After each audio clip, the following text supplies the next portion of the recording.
are looking live at Cowboy Field. It's playoff football time in the great state of Minnesota. The Breckenridge Cowboys and the Pine River Backus Tigers. Section 6A quarterfinals. The pregame show is brought to you by Yield Advantage. And it's coming up next on the Three Borders Sports Network. First car. It might not have been perfect, but that didn't matter. You loved it because you worked hard for it. You took care of it, and it took care of you, your friends, and maybe that someone special. And through it all, we were there working with you, for you, to make sure it was a smooth ride. Then and down the road. Farmers Union Insurance. More choices, great rates, local agents. Every business begins with an idea. With dedication, hard work, and high-speed broadband, that idea can grow into something giant. The member organizations that form BAND are proud to support North Dakota businesses every step of the way, from the soil to the stadium.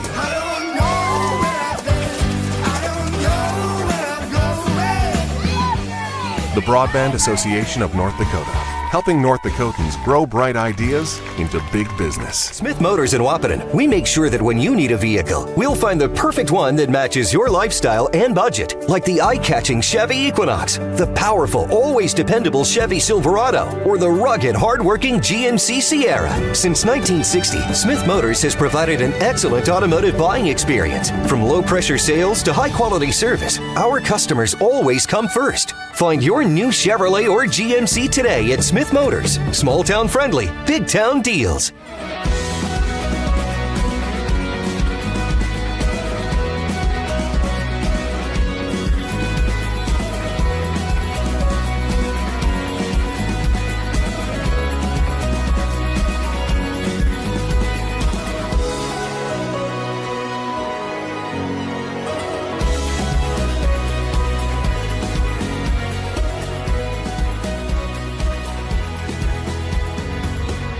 Farmers, be ready this planting season by contacting Yield Advantage for all your seed and planting equipment needs. They carry high-quality products from Precision Planting, Intelligent Ag, Copperhead Ag, Outback Wraps, Wear Parts LLC, Midwest Seed Genetics, and more. Yield Advantage can help your planter from basic service parts to liquid fertilizer setups. All of the latest technology and often significantly less than buying a new planter. Be ready to hit the field by contacting Yield Advantage, 218-517-7878, or online at yield-advantage.com.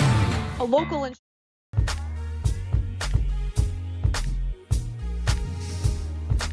Tonight, quarterfinal round football from Section 6A. It's the Breckenridge Cowboys and the Pine River Backus Tigers. Good evening, everyone.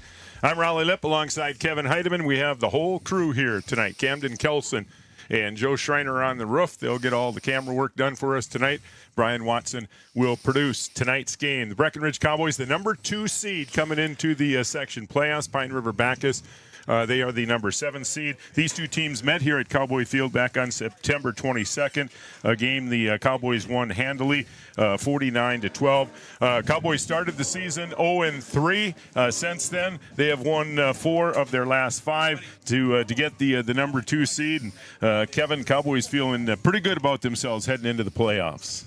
Yeah, especially like you said, Riley, with the run that they've had. Matter of fact, their last 3 games, they've outscored their opponents 113-6. So it's been a rout. You know, and you look at some of those teams that the Cowboys got beat by, games that the Cowboys felt they maybe should have won. But a team like Staples Motley, you look what they have done. A team that's won only 4 games the last 3 years. They're 7-1. Yeah, they're the real deal. I mean, Staples, they turned out to be a pretty good football team, and that's a game that we've, for all practical purposes, had won. All right, Pine River Backus 2-6 wins over Walker and Wadena Deer Creek. Since these two teams played back in September, things have changed a little bit. Here's the hard part about these guys. They haven't done anything consistent from game to game all year. They started with I believe Volk might have started the season at quarterback. Then they moved, number 20 Chance Abraham to quarterback, which is where he was playing when we played him the first time. Now they've moved back to Volk at quarterback, and they moved Abraham back to the running back spot. Their formations have changed from game to game. They haven't really done anything consistent. So when you look at them on film, it's like you don't really know what they're going to run. But what I can tell you is, the last couple of weeks they've run a lot of wishbone, a lot of I formation, and I can tell you that Volk can throw the football. If you remember, Abram, he's their best athlete. They gave him the ball in the backfield, and they said, run. Just put it in his hands. But number 8, Volk, he can throw it. He can throw the deep ball, throws it really well. Their situation there is they don't have a lot of, great depth in catching it, but he can definitely throw the football. So this could be a completely looking team than what we saw the first time we played them. Well, I know the first time these two teams met, I remember talking in the pregame about their offensive line. We knew they liked to run, and we knew they were big up front. And their best offensive lineman ended up getting hurt in that game early in that game back on September 22nd. Yeah, actually, it was the very first series.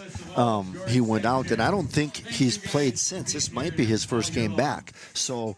And that was a big blow to what their game plan was, I'm sure, in game 1, losing him early on like that, trying to run the ball, and then losing your best offensive lineman. So they were a little out of sorts. And it wasn't just him, Raleigh. If you remember, there was 4 or 5 guys that went down with injuries in the first time we played them. Yeah, so this will be a little bit different-looking team tonight than we saw back in late September. Yeah, Cowboys on a nice roll. We mentioned they started the season, some tough losses, 0-3, but since then, 4 or 5. The one loss in those last 5 games was to the number 1 seed, Parker's Prairie, and that was a one-score game. So the Cowboys playing much better after a slow start. What's changed? Well, here's the thing, Raleigh. We had a new coach, kind of a new scheme, new system, And when we played these guys the first time, we just came off of that tough loss to Staples, and we went to Pillager and had a tough loss to Pillager, right? When we played these guys the first time, we kind of got rid of all those things that weren't working. We kind of went back and simplified our offense a little bit. Bailey was hurt that Pillager game. Wasn't even sure he was going to play this game, but he did. But he was limited to what he could do. But, now they got their full repertoire of offensive stuff. They've been getting better every week. They're understanding the system. Guys know their jobs, and they're executing them. We've just been getting better and better. And we're doing some things that we wanted to see them do early on, like throw the deep ball, throw the screen, right?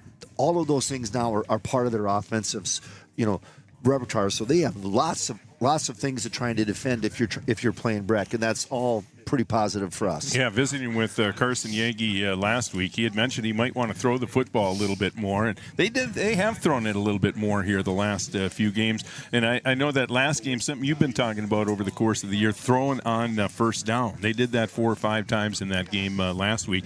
You expect the Cowboys to maybe throw a little bit more now with the colder temperatures here now. It'll be mid-40s at kickoff. Will the Cowboys throw it a little bit more here in the playoffs? I think so. And in tonight's game, Raleigh, these guys generally play man-to-man cover 4 type of defense. I see the Cowboys spreading it out, maybe even have an open backfield. And if they, depending on how they cover it, if they play man-to-man, that leaves Bailey just to read that, pick his hold and run with that spread-out offense. And if they try and put people in the box, then I see us throw it. The point is, we're going to do whatever the defense gives us. And the fact that we can throw it is just a huge advantage because you got to try and cover. We're not one-dimensional. We can really, execute both the run and the throwing game. Yeah, look for the Cowboys to put some points up tonight. This Pine River Backus defense, a defense that gives up 41 points a game, and an offense that averages just 10 points a game. Cowboys come in averaging 29 a game, giving up 17. Other games in quarterfinal round action. All these games kicking off at 6 o'clock tonight. Parker's Prairie, they're the number 1 seed. They get Walker Hackensack tonight, the number 8 seed. West Central area and New York Mills. This might be the most competitive game in the first round. And West Central, the 3 seed, New York Mills, the 6 seed. And then Lake Park Audubon, the 4 seed, playing host to Brandon Evansville Ashby in the other quarterfinal round game. Semifinal round set for Saturday afternoon. If the Cowboys win here tonight, they would host a semifinal round game on Saturday, 2 o'clock. Kickoff. Pre-game show brought to you by Yield Advantage. Yield Advantage is the precision planning, sales, and service center in the southern Red River Valley. The starting lineups are coming up next on the Three Borders Sports Network.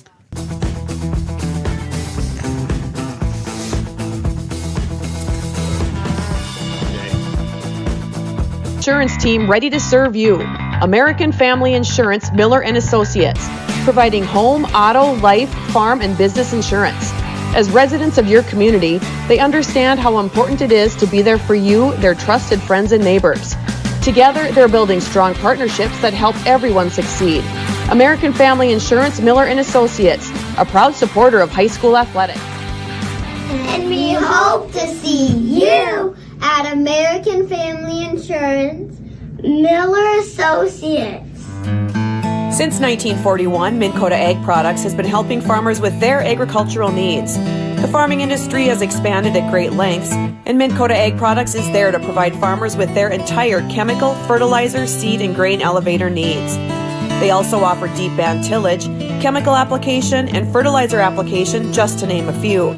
For market access at your fingertips and information essential to your farm operation, download the Minn Kota Ag Products app.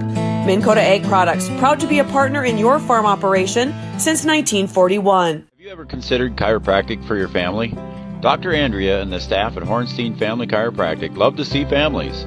With 16 years of experience seeing brand new babies, pregnant women, toddlers, teens, athletes, she cares for your family like it's her family. Join Hornstein Family Chiropractic at 715 Dakota Avenue in Wahpeton, and we will help your family grow up healthy. Call 701-672-1300 for the next soonest available appointment, because at Hornstein Family Chiropractic is a family affair. Thank you, Andrea. Insurance is an important safety net for your family, your home, and your business. Carlson Family Insurance Agency is your local auto owner's insurance provider. At Carlson Family Insurance, they work for their clients, not the companies. Customer service and satisfaction is their #1 goal. Give Carlson Family Insurance a call for all of your personal, farm, business, and crop insurance needs. 701-672-6002 or at cfiagency.com. Carlson Family Insurance, your auto owner's insurance agent.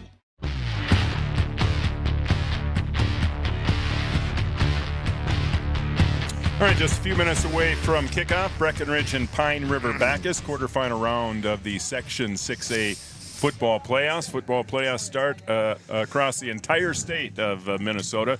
A semifinal round set for Saturday afternoon at 2 o'clock. Cowboy football brought to you tonight by Red River Communications. Fiber fast Wi-Fi works for you. Also brought to you by Giant Seeds and Snacks, Essentia Health, Smith Motors of Wahpeton, by the Wahpeton Daily News, Superior Builders, Red River Grain, by Interstate Engineering. Cowboy football also brought to you by Grippers Sports, Bell Bank, Minn Kota Ag Products, All Seasons Car Wash, by Bold Print, Sanford Health, Hornstein Family Chiropractic, North Dakota State College of Science, the second oldest junior college in the country, by Mindak Farmers Cooperative, First Community Credit Union, by Optimum Rehab, and by Red River Valley and Western Railroad. Starting lineups brought to you by Miller & Associates, American Family Insurance. We now send it to PA announcer Art Gracco.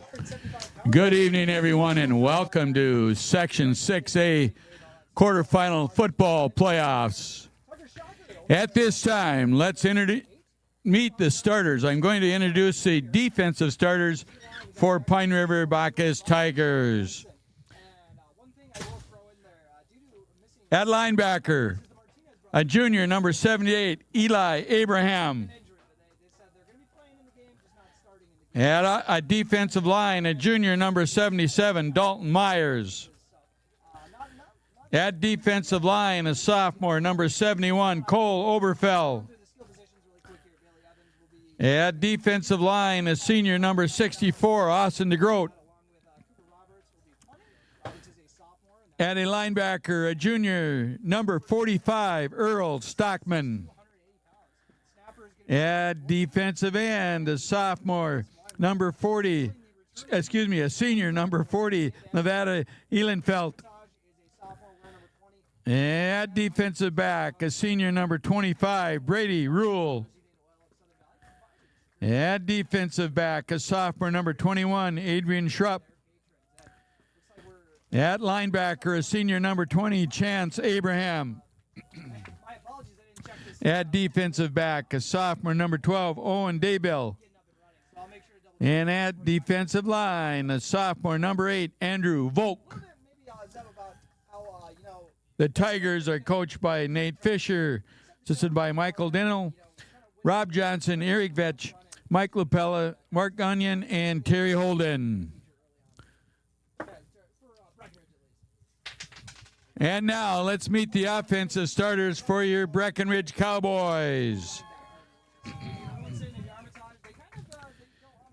At tackle, a junior number 56, Eli Butts. At guard, a senior number 57, Jackson Grays Bolte. At center, a sophomore number 53, Henry Sledadal.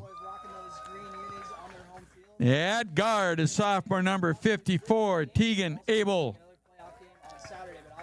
At tackle, a senior number 50, Carter Benson. At tight end, a junior number 4, Caleb Albertson. At wide receiver, a senior number 12, Dawson Weinbar. At wide receiver, a senior number 17, Jacob Kunkel. At running back, a sophomore number 21, David Erlinson. At running back, a junior number 33, Paul Armitage. And at quarterback, a senior number 7, Bailey Evans. The Cowboys are coached by Carson Yagi, assisted by Jordan Christensen, Joel Herder, Eric Erlinson, Michael McCall, Josh Nordick, and Noah Brendan.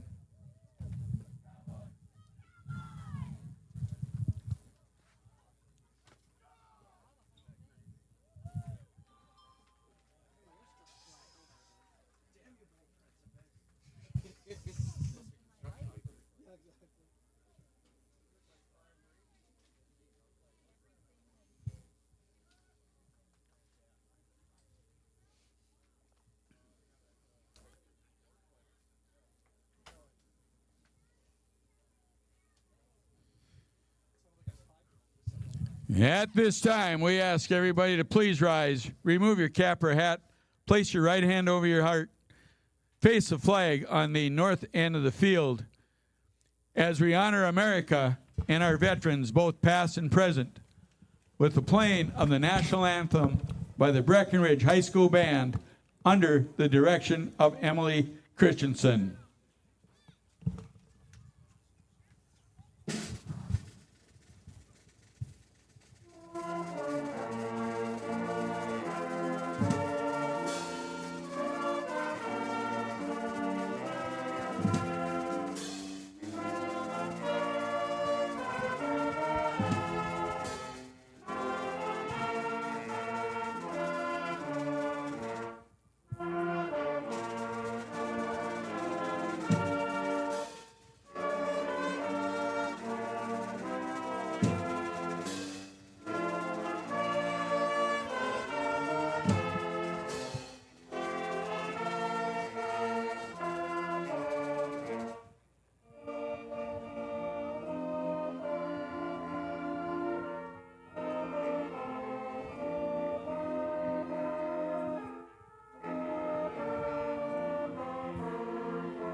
Your officials for tonight's game: Brent Winter, Brian Hasbargen, Joe Kleinwalter Inc., Marcus Rosing, and Ethan DeVette.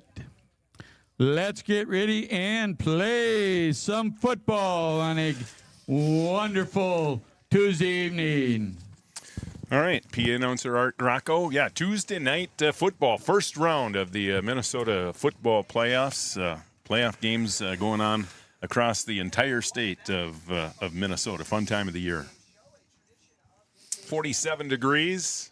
here as we get set to kick off. Wind isn't going to be much of a factor. Out of the north, maybe 5 to 10 miles an hour. Nice night for football, late October night. Yes, beautiful, especially this time of year. And I don't know what kind of shape the field's in. They played on Wednesday, and it probably and it was wet. And it looks nice, doesn't it? Yeah, it probably looks better than it is, but overall, for this time of the year, it's pretty good conditions. Well, Cowboys are going to get the football first. I like this too, especially the way the Cowboy offense has been playing here the last few weeks. You know, but the Cowboy offense, Raleigh, I mean, overall as a team, we've gotten off to some really slow starts. If we remember the first time we played these guys, it was 12-6 for most, I think all the way through the first quarter, and only 20-6 at the start of half, and they scored their second touchdown. It made it a one-score game going into the third quarter.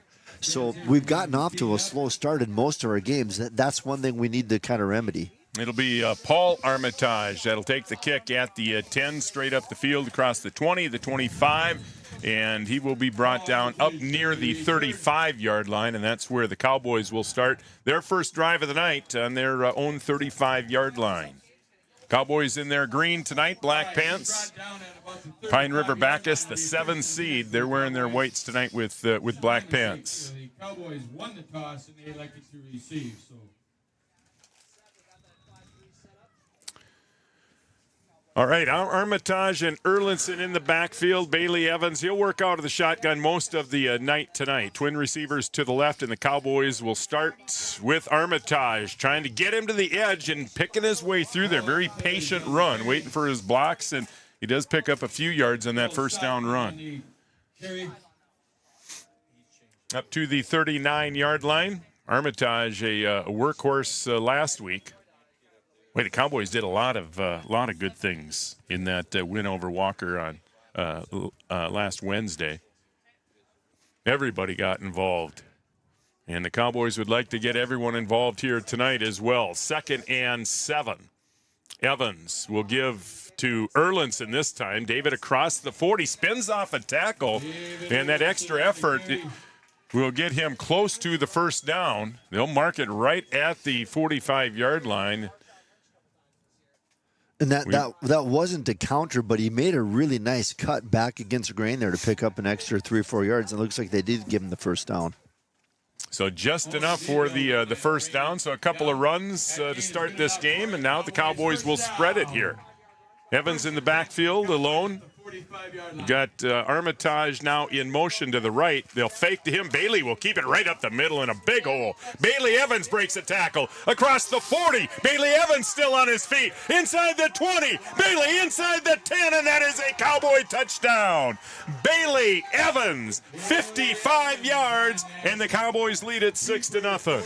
And that's exactly what we were talking about in the pregame, Raleigh. Run that spread offense, see how they play it. If they stay in their man-to-man, let Bailey pick his spots, and they ran exactly that play for a touchdown. I don't know how they're going to stop that. I think that's going to be there all night. Boy, a great start for the Cowboys. That touchdown coming just 92 seconds in. Evans will attempt the extra point. Weinbar to hold. Snap good, hold good, and the kick is up, and it is good. 10:28 to play, first quarter on the Farmers Union Insurance scoreboard. Breckenridge 7, Pine River Backus nothing on the Three Borders Sports Network. Sometimes it's tough being a dad. Kids grow up fast. Hey, girls. Oh, love it. Dad, what are you doing? I'm TikToking. Is he serious? Don't even want me around anymore. You know when I first started noticing it? When I stopped getting hugs. Hugs mean a lot to a dad. So, with Command IQ, I found a way to get the hugs back. Watch. Dad, the Wi-Fi is down. Oh, let me see if I can fix it. It's back. Thanks, Dad. You're the best. With Command IQ, you can bring the hugs back.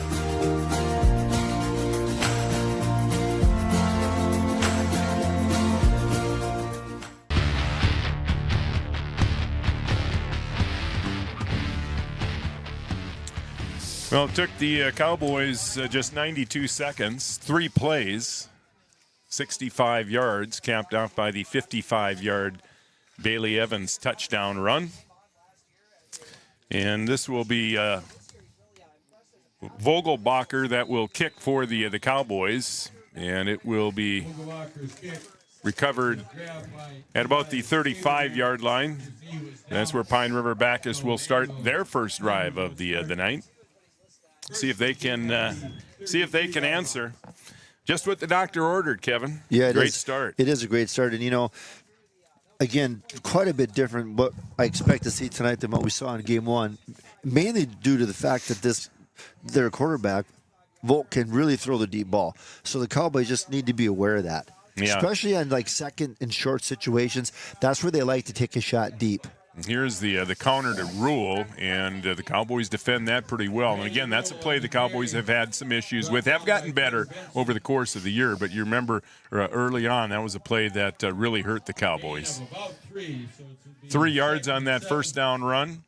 Again, Chance Abraham was the quarterback last time these two teams met in September. Andrew Volk now the quarterback. Chance Abraham back in the backfield. And he is their best running back. You'll hear his name quite a bit tonight. Well, you got 4 receivers to the right, and a snap over Volk's head, and Volk will have to get back there. Well, he was on it, but then lost. I think Vogelbacher stole it away from him. Yeah, I think we recovered it. Yeah, it is Vogelbacher in there. It looked like Volk was there to recover. Then it just squirted out under his chest, and Vogelbacher was there to recover, and the Cowboys in great shape to add to their 7-0 lead. And if you're Pine River and you're the underdog, I mean, those are the kind of things that there's no room for error, right? You got to play the perfect game to compete with us, and it's not the start they're looking for. Just over 2 minutes in, Cowboys up 7-0, and a chance to add on. And now Pine River Backus is going to call a timeout. We'll take one, too, a Carlson Family Insurance timeout. 9:43 to play here in the first quarter. Cowboys lead at 7-0 on the Three Borders Sports Network. We have 2 groups that are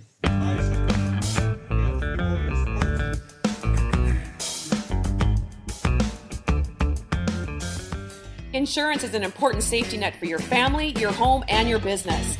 Carlson Family Insurance Agency is your local auto owner's insurance provider. At Carlson Family Insurance, they work for their clients, not the companies. Customer service and satisfaction is their #1 goal. Give Carlson Family Insurance a call for all of your personal, farm, business, and crop insurance needs. 701-672-6002 or at cfiagency.com. Carlson Family Insurance, your auto owner's insurance agent.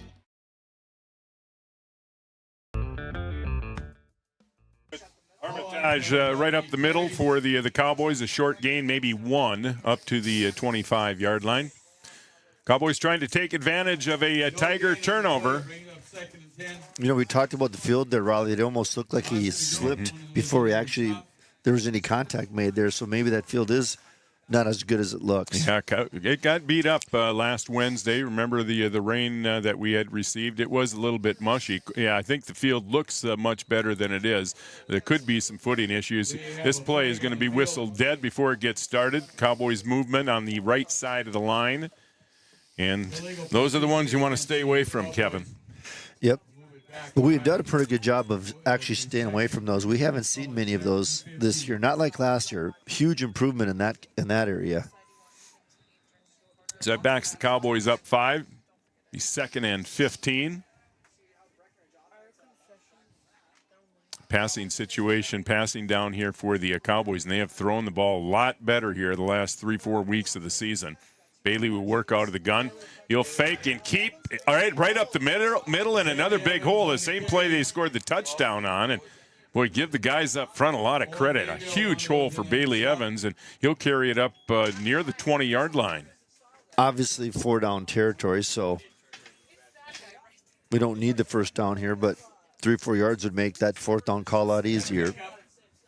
And, again, Cowboys capable of kicking – 35-yarder, anywhere from maybe 35 to 38 yards. Bailey Evans is certainly capable of that on a night like this. Again, not much wind tonight.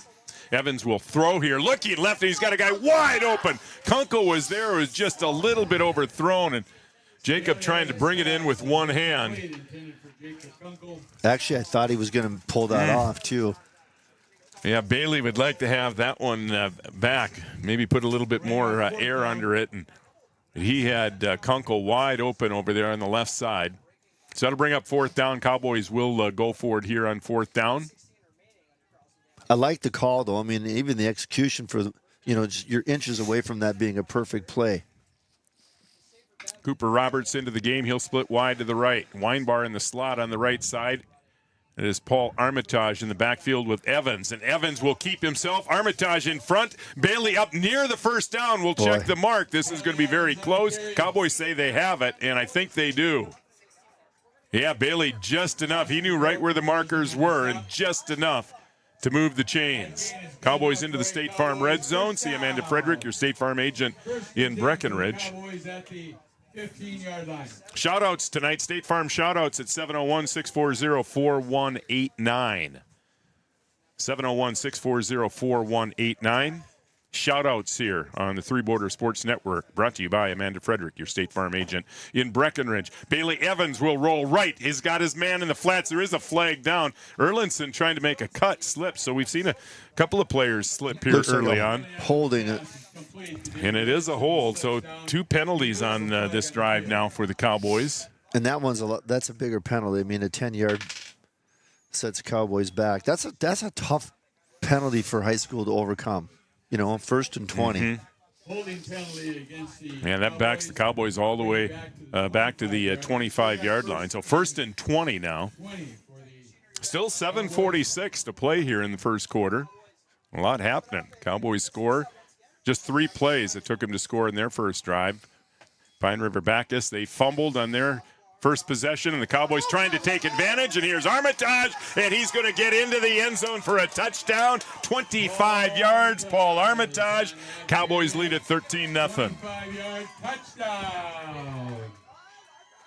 You got to give the offensive line guys up front a lot of credit because, you know what, he was barely touched going through the line of scrimmage. He's running right through the interior, the heart of the defense, and he's, Boy, Cowboys completely dominating here early, not even 5 minutes in yet. Cowboys lead it 14-0. Another PAT here for Bailey Evans. Graves will snap, Weinbar to hold, and the kick by Bailey Evans is up, and it's right down the middle. 7:39 to play, first quarter. On the Farmers Union Insurance scoreboard, Breckenridge 14, Pine River Backus nothing on the Three Border Sports Network.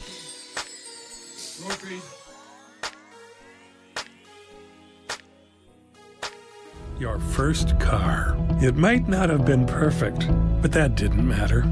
You loved it because you worked hard for it. You took care of it, and it took care of you, your friends, and maybe that someone special. And through it all, we were there working with you, for you, to make sure it was a smooth ride. Then and down the road. Farmers Union Insurance. More choices, great rates, local agents.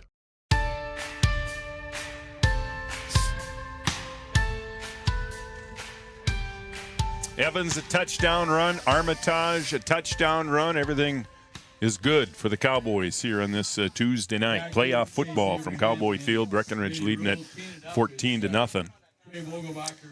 Cowboy football brought to you tonight on the Three Borders Sports Network by Red River Communications. Fiber fast Wi-Fi works for you. And by the Three Borders Sports Network Sports Sponsorship Club. Vogelbacher will tee it up again at the 40. It is a rule back deep to receive for the Tigers, and Cowboys just kick short again. Taken by the up man. That's number 78. Let's see, that's Abraham. Yeah, and Abraham takes it all. He's actually had a number 32, so he's actually played some running back or something in addition to being on the offensive line. Oh, yeah, there he is. Okay, yeah, that was a number switch here early on. Eli Abraham. Yeah, 210-pound junior, and he scampers all the way down to the 32-yard line. Yeah, Cowboys trying to keep it from the deep guys, and it's the up guy who hurts him on a nice return. It's a great field position here for Pine River, and you just sense they just have to have a score here. Well, the Cowboys have made it look easy on their first two possessions. They have to score, and I don't remember if we were on the air or off the air when we were talking, but we pretty much said there's really don't see any way that they can stop our offense, and they haven't. They've kind of played out that way. So, you got to almost be perfect if you're Pine River, and you got to score almost on every possession to stay, to keep the game close, because I don't know how they're going to stop us. Full house backfield here behind Volk, and he will turn and give to Rule. Rule trying to get outside, and he does. Check that. That's Chance Abraham, their leading rusher, and Abraham will take it across the 25, across the 20, into the State Farm red zone. That is a Tiger first down. And Abraham, he will get most of the work tonight for the Tigers. First and 10 for the Tigers. And they would like, they would like to get the ground game working and work some clock. Well, they would like to really control the football tonight and keep that Cowboy offense off the field. Here's Volk again, first man through this time, and that is Stockman. Stockman breaking through tackles inside the 10, all the way down near the 5-yard line. That's another Tiger first down. So that's just pure individual effort. Seeing some grit from the Tigers here after falling down early. This drive started on the Cowboy 32. It's now inside the 5-yard line. First and goal for the Tigers. DeBill, split wide left. Volk turns. Second man through. And that is Stockman again. Check that. That's Rule. Second man through there. And he gets to maybe the 3-yard line before being pushed back. They'll mark it at the 4, so a gain of just a yard on the play. Again, other games tonight. Parker's Prairie, the number 1 seed, hosting Walker Hackensack. West Central area, they're the 3 seed. They get Mills. And Lake Park Audubon, they're the 4 seed, playing host to Brandon Evansville Ashby tonight.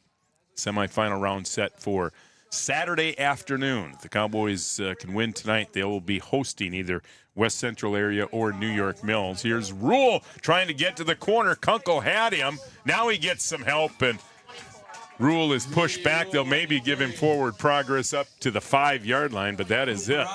And that will bring up third down. Nice job by the Cowboy defense. Yeah, this is critical. I mean, Pine River, they have to put the ball in the end zone. Just outside the 5-yard line. Just the morale and the whole flow of the game. I mean, this is an opportunity for them that they can't let slip away if they want any chance of being competitive. All right, Volk behind center on third down, and he will pitch to Abraham, trying to get to the corner, and the Cowboys do a good job of stretching that play out. Lawson was there. See, Erlinson was over there. Cowboys have done so much better at containing that stuff around the end, compared to what they were doing earlier in the year. Yeah, it has been steady improvement, hasn't it? On both sides of the ball, but especially on their defensive stuff. I mean, they've been really good. Coming up on 4 minutes to play, and Pine River taking some time in the huddle. I know they want to run the ball, but I'm surprised in the last couple of plays they haven't taken a shot at throwing it. It's tough to run inside, down inside the 5-yard line. Everything is so compressed. And see, yeah, and I'm sure they're waiting to call a timeout. Yeah, they were just using as much time as they could. Now they will call a timeout. And we'll take another one, too. 3:55 to play first quarter on the Farmers Union Insurance scoreboard. All Cowboys here early. They lead at 14-0 on the Three Borders Sports Network.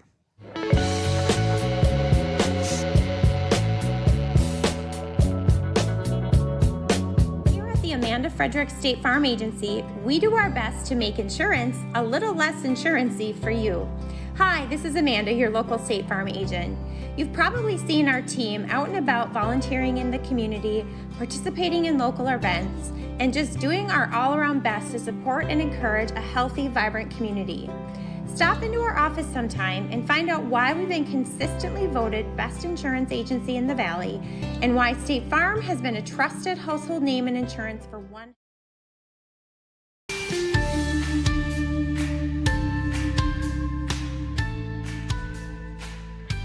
State Farm shout-outs brought to you by Amanda Frederick, your State Farm agent in Breckenridge. Got some fans of Andrew Volk and Easton Wynn watching tonight up in the Pine River and Backus area. Thanks for watching. And Karen and Carly watching again. They're regulars here on the Three Borders Sports Network. We appreciate that. Boy, here's Volk into the end zone. He had his man wide open and went right through his hands. Is that Stockman? I don't know, but that's the other thing we kind of talked about in the pregame. I mean, Volk can throw the football. The problem is they've had guys trouble having the guys catch it. But he put that right on the numbers. Yeah, that's a ball that certainly should have been caught. Chance Abraham was the intended receiver in the end zone. Yeah, Volk put it right on him, but through his hands, and an opportunity lost for the Tigers, and the Cowboys will take over on downs deep in their own territory inside the 5-yard line. Here's Erlinson. And David trying to bounce it outside. Now breaks through that tackle, still on his feet. And all that work, and maybe gets back to the line of scrimmage. Yeah, play designed to go inside. There was nothing there. He bounced it out and then broke a tackle. And, boy, if David can get into open territory, he's a tough guy to catch. He is, and he's like his brothers. I mean, he's pretty tough to bring down, with one defender. I mean, you got to team tackle him because he's going to run through, most of those arm tackles. See how aggressive the Cowboys get. I think they would throw out of their own end zone. See Bailey working out of the gun. He turns and gives to Armitage, and another big hole, and that'll give him some room up near the 10-yard line. Boy, Cowboy offensive line has looked good here early on. They have. But this is a big play. I mean, if Pine River can get a stop here, force Breckenridge to punt, they're going to get the ball back in pretty darn good field position. So kind of a critical play for them, for both teams. Winding down this first quarter, 2.5 minutes to play. A quarter that has been dominated here by the Cowboys. Big third down play here, 3rd and 7. Bailey Evans out of the gun, play action, rolls right, looking right, and that ball is incomplete. It was, I believe it was intended for Weinbar, but I'm not sure. Yeah, Kunkel was also in the vicinity, but it falls incomplete, and it's going to bring up 4th down, and Cowboys be punting out of their own end zone. So the Tigers should get great field position here. Yeah, that was a big 3 and out for Pine River. I mean, they lost the opportunity by not putting the ball in the end zone, but they're going to get the ball in great field position again. Cooper Roberts in punt formation. Cooper Roberts will punt about 4 or 5 yards deep in his own end zone. A high snap, he goes up and gets it, and a low line drive kick. It'll be taken by Abraham at the 40-yard line, and Abraham straight ahead across the 30, inside the 25, and he'll carry it all the way up near the 20-yard line. So the Cowboys, net yardage there, about 10 yards on that punt after the great return by Abraham. Yeah, he had a full head of steam when he caught that ball. He did. So great field position. They'll start this in the State Farm red zone. They were knocking on the door last time they touched the ball, but couldn't punch it in. They had 4 chances from inside the 5-yard line. I wouldn't be surprised to see him throw on 1st or 2nd down. Let's see, Stockman in the backfield with Volk. You see a Chance Abraham out there. He's wide left, and Volk is going to look that way. Now we have a flag, and he'll throw it deep into the end zone, giving Abraham a chance. That was well defended back there. Weinbauer back there defending. Flag on the play, and that looks like a hold. Yeah, so they did throw it on 1st down, but that's going to backfire. That holding is going to push him back, and again, like we mentioned with Breckenridge, and that's tough to overcome, 1st and 20. Yeah, Pine River Backus, again, just averaging 10 points a game. This is not an offense that can overcome a whole lot of penalties. And it doesn't surprise me that they threw it on 1st down, but, I mean, they kind of threw it into coverage. There's not a lot of, no motion, nothing, no crossing patterns there, just kind of a fly route to the corner. And easily defended by the Cowboys. So 1st and 20 now from the 30. Full house backfield behind Volk. There's Stockman, and he is met immediately. And thrown back. He might have gotten back to the line of scrimmage, but that is it. This Cowboy defense taking a lot of pride. That's two shutouts in a row, trying to make it number 3. No game on the play, so it is 2nd and 20 for the. Yeah, it's been a fun group. This has been a fun group to watch a slow start. And again, I think most Cowboy fans anticipated maybe better than a 500 record, but they have won 4 of their last 5 and certainly playing their best football of the season right now. Here's Rule right up the middle, and Rule carries a couple of defenders up near the 25-yard line, but it'll bring up 3rd and long here for the Tigers. I mean, and if I'm them, I'm throwing the football. I'm throwing it in 3 or 4 downs. You're 1st and 20. And you got to put points on the board. You got to take advantage of these opportunities when you got the ball in that kind of field position. Boy, Tigers going to have to hurry here, taking some time to get the play in. Cowgirl volleyball tomorrow. Quarterfinal round of the Section 6A volleyball tournament tomorrow. Cowgirls the number 1 seed. They'll be playing host to Battle Lake. Joe and Brian will have that game right here on the Three Borders Sports Network tomorrow night from Breck High. Abraham over the right side, trying to dance around some defenders. Falls ahead for maybe a couple of yards, and that is it. So another 4th down play here for the Tigers. Yeah, I just don't think that's going to get her done. I think you got to take some shots if you're Pine River. But the Cowboy defense up front will be pinning their ears back here. Let's see, 19 seconds. Yeah, I don't think Pine River is going to run a play here. Yeah, they can just let the clock run out. So a good first quarter for the Cowboys. After 1 quarter on the Farmers Union Insurance scoreboard, Breckenridge 14, Pine River Backus nothing. Back with the start of the second quarter in a minute on the Three Borders Sports Network.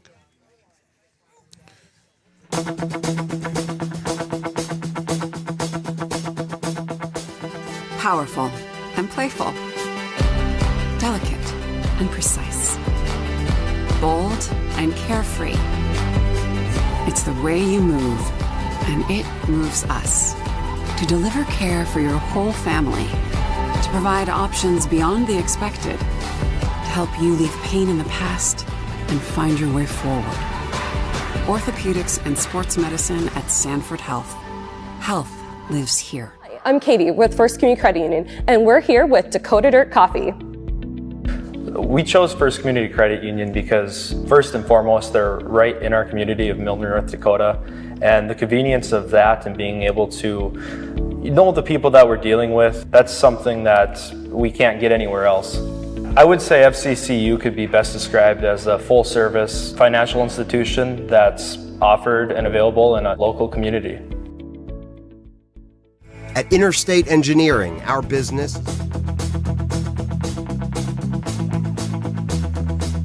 All right, the second quarter will start with a 4th down play, 4th and long here for the Tigers.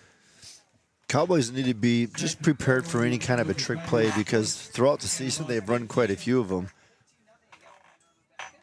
Volk will throw straight back, looking left, throwing left. Vogelbacher there with the take, and he will turn it upfield. Trey across the 30, and will carry it up to the 32. So the Tigers turn it over. Trey Vogelbacher with the pick. Not Second only was that turnover of the night. Yeah, not only was that really good coverage, but I mean, that was a great catch. Of course, the Cowboys are going to get it on downs anyhow, but he picked up an extra, whatever it was, 5-6 yards on the interception. Yeah, it just looks like it's going to be difficult for the Tigers to score after going after a defense that has been really, really good here the last 3 or 4 weeks. Twin receivers, right, boy. Armitage, right up the middle. He had a full head of steam going before anyone touched him, and he'll carry it up near the 45-yard line for a Cowboy first down. Didn't look like the cleanest of exchanges. No, he actually picked it off the ground. I'm surprised he got it to him in time. But again, like you said, Raleigh, the offensive line, you got to give them some credit because they're dominating really both the offensive and defensive lines of scrimmage right now. They really are. Sledadol, Graves, Bolte, Abel, Benson, Albertson. The big guys,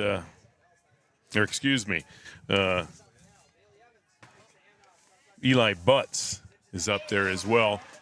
Here's Kunkel with the reception up across the 45 to the 41. Another Cowboy first down. Cowboys spent a lot of time in Tiger territory here in the first half. Yep, nice play action there. Nice throw, great catch, good route. Again, I mean, we got everything kind of working now. It's pretty tough to stop the Cowboy offense. And like we said in the pregame, I just don't see how they're going to stop, our offense from putting points on the board. So it's critical that they score every opportunity, and they haven't, they missed a couple of them now. So another State Farm shout out. See, Lost and Oliphant's got some fans out there. See Lane and Paige Watland watching tonight. Lane and Paige. Thanks for watching Cowboy football here in the Three Border Sports Network. Here's Armitage to the edge. Armitage inside the 30. Armitage still on his feet inside the 15. And Armitage will take it in for his second touchdown of the night. Paul Armitage from 40 yards, and the Cowboys lead it 20-0. That was a play that was designed to go inside, and he bounced it out. And there you got a good view of his speed because he's, he can run you over and he can also outrun you, and you saw that there. 41 yards run by Armitage. The Cowboys having some fun tonight. Another extra point attempt by Bailey Evans. And the snap, good. Hold, good, and kick is up and good. 10:39 to play. First half. All Cowboys on the Three Borders Sports Network. They lead at 21-0. Your business depends on technology. Digital Guru provides professional IT solutions you can trust to keep it moving forward. From redesigning existing systems to brand new builds, we offer your business managed IT services, including backups, cybersecurity, cloud services, remote desk support, and more. And don't forget, we also provide audio, video, security camera, and door access control installation. Focus on what you do best and leave the technology to the professionals. Contact Digital Guru today.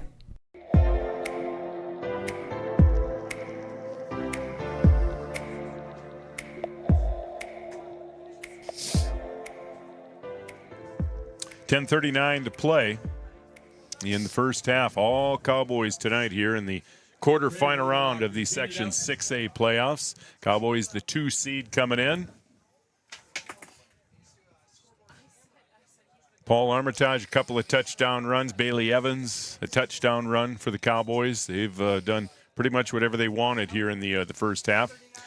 Vogelbacher's kick, boy, that's going to go right by Abraham. He'll have to get back there. He'll pick it up near the 10, and he'll be brought down right there. And the Tigers are going to be starting deep in their own territory. Now a flag. Late. See, that's Vogelbacher and number 21, Adrian Schrupp. Not sure mixing it up a little bit at the 30. So, not sure who the penalty's on. Looks like it's going to be at about the 11-yard line. Definitely a personal foul on somebody. Yeah. Yeah, we'll see if these offset. They'll mark it at the 11. Yeah, definitely not the kind of field position you want to start with if you're Pine River, but this could change that a lot depending on which way they call this.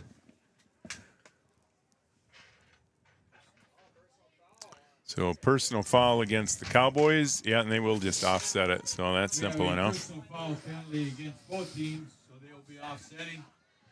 So the Tigers will take over first and 10 at their own 10-yard line.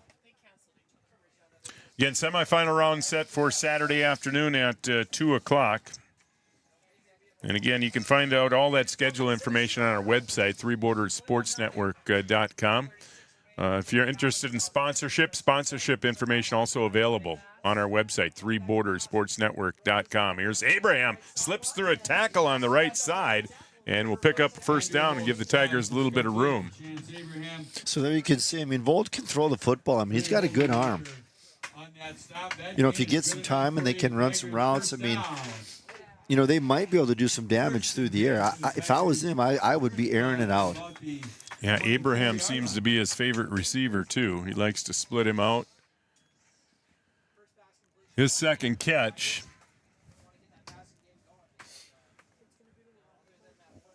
Of course, when you're down 21-0 at this point in the game, you kind of got to. Here's Rule again over the right side. Rule running hard, breaks through a tackle, picks up a couple over there on the far side, up to the 28-yard line. Tell you, Raleigh, if you're gonna pick a section to play or to be in the state of Minnesota this year, you'd pick 6A. Because there's only one team with a winning record, and that's including us, and that's Parker's. Yeah, and Parker's has struggled a little bit. They lost after starting the season 5-0. They lost 2 of their last 3. You know, granted, one of those was Staples, and the other one was Pillager, but. Boy, here's Rule again, dancing through the line. Up across the 40, all the way across the 45. That's Stockman, the first man through. And they'll mark it at the 46-yard line. Another Tiger first down. First and 10 for the Tigers at the 45-yard line. Well, Tigers have moved it a little bit tonight. They just haven't been able to cash in. They had it deep in Cowboy territory a couple of times here in the first half, but just haven't been able to get it into the end zone. First and 10 here from the 45. Here's Abraham, and he bounces it outside. Abraham across midfield into Cowboy territory, and up near another Tiger first down. It's an impressive drive. Yeah, they really have put together a nice drive here. They'll mark it just short of the first down, so second and a yard, under 9 minutes to play here in the half. Yeah, Tiger showing a little grit here. This is where the Cowboys really want to just put them away here. Take away any hope. Cowboys leading 21-0. Here's Rule in motion, and that counter play going absolutely nowhere. Kunkel was there, and Rule had no chance. You could really had a good angle here to see that one had absolutely no chance. Kunkel acted like he was in the Tiger huddle. He knew right what was coming, and Rule didn't have a chance. A loss of 2 yards on that play, so it'll bring up third and a long 3 here. And at this point, even at the 50-yard line, I think it's 4 down territory. You have to think so. Trips to the left. And now a whistle and a timeout. Tigers going to burn their third timeout. Yeah, they'll burn their final timeout. 7:54 to play here in the first half. Another timeout on the field. The Carlson Family Insurance timeout. 21-0 Cowboys on the Three Borders Sports Network.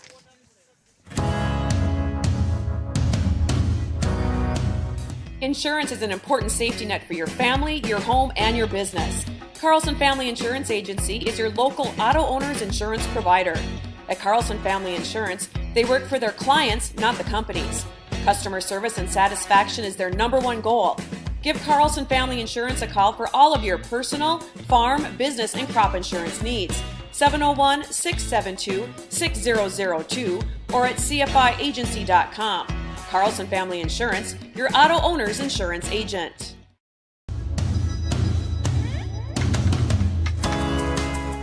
Thanks for all the shout-outs tonight, the State Farm shout-outs. Got another Watland, Chris Watland, tuning in, watching his little cousin, Lawson Oliphant, all the way from Phoenix, Arizona. Go Cowboys. Thanks for watching, Chris, in Phoenix, Arizona. We appreciate that.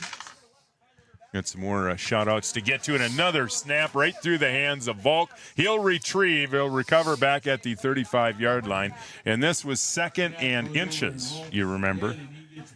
And now it's going to be 4th and about 20. Yeah, that's too bad. They had a nice drive going. But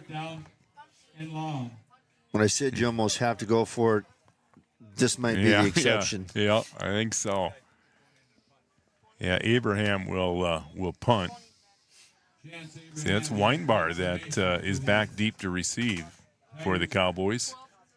And giving him a lot of respect. Weinbar all the way back at the 25. Boy, and the Cowboys almost blocked that one. Here's a short line drive kick that'll bounce at the 35, and Weinbar will recover at the 31. That's where the Cowboys will take over. 7:08 to play here, third quarter. 21-0. Just tuning in. Paul Armitage, a couple of touchdown runs for the Cowboys. Bailey Evans a long touchdown run. And the Cowboy defense has been stellar again. See, Jeannie Schreiner watching tonight. Says all is going well. All right. Thanks, Jeannie. We appreciate that. And Turbo watching in Kent. Turbo, thanks for watching. Here's Kunkel again, and Kunkel had a couple of steps on the defender again. Remember Kunkel, they missed him in the first quarter. And he had a couple of steps again on the defender there. And they've run that exact same play 3 times. You're right, Raleigh. One time they missed him for the touchdown. We pretty much the same spot in the field. They completed that pass to him right in front of us. And then, you know what, there was an opportunity there too because he was open, but we just didn't get her done. But Cowboys throwing on first down, and we mentioned in the pregame they did a little bit of that last week too. Much more balanced offense, between the throwing and another low snap. Yeah. And that's snapped directly to Erlinson and David right up the middle. Well, he did a nice job of going down and that was down around his ankles, and he went down and got it and picks up a couple of yards up to the 34-yard line. So a third down play coming up here for the Cowboys, coming up on 6.5 minutes to play here in the first half. All Cowboys.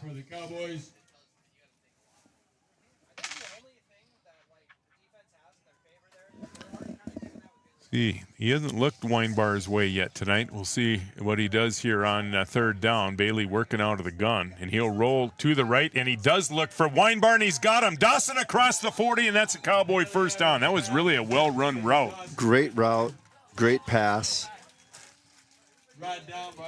I really like him, and I've said this before many times. I really like he runs really good routes. He's got good hands. I like it when they target him because I think he's tough to defend, and he's dangerous with the ball once he catches it. Yeah, really a well-executed play there for the Cowboys to pick up the first down. Paul Armitage hopped off the field. We hope that's nothing serious. Bailey Evans turns and gives to Lawson. Oliphant, Lawson lost it.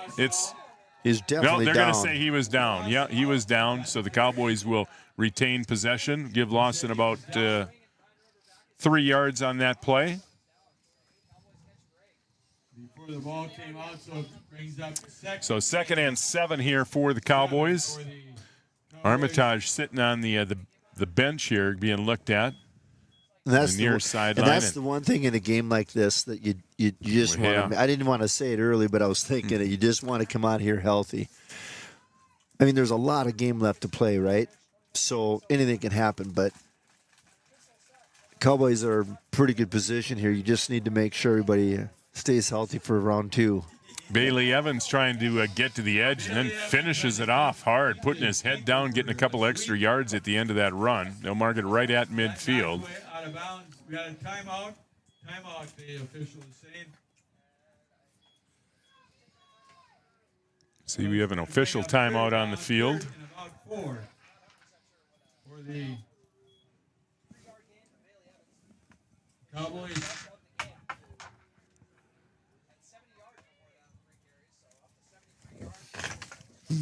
See, Cowboys going to have to hurry here. See, number 20 checking into the lineup. That's Gabe Armitage.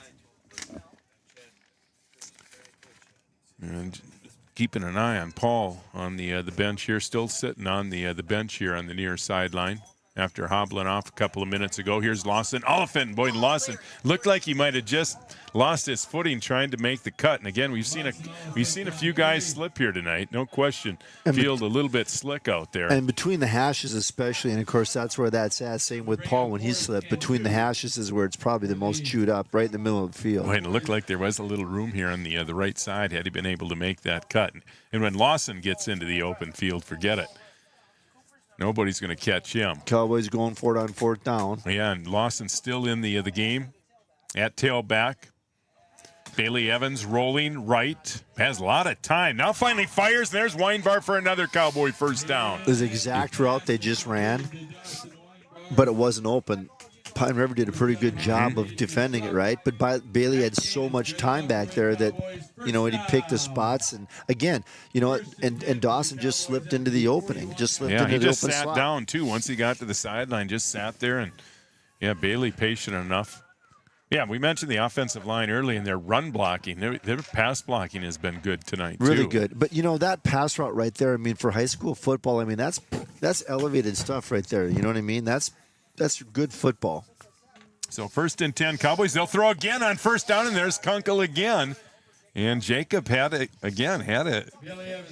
couple of steps on the defender, got behind the defenders there. They're going to hook up with him sooner or later. They've had opportunities to get the ball to him. Yeah, just a skinny post right there. Another nice route. I like the call, throwing on 1st down. Single man to beat defensively.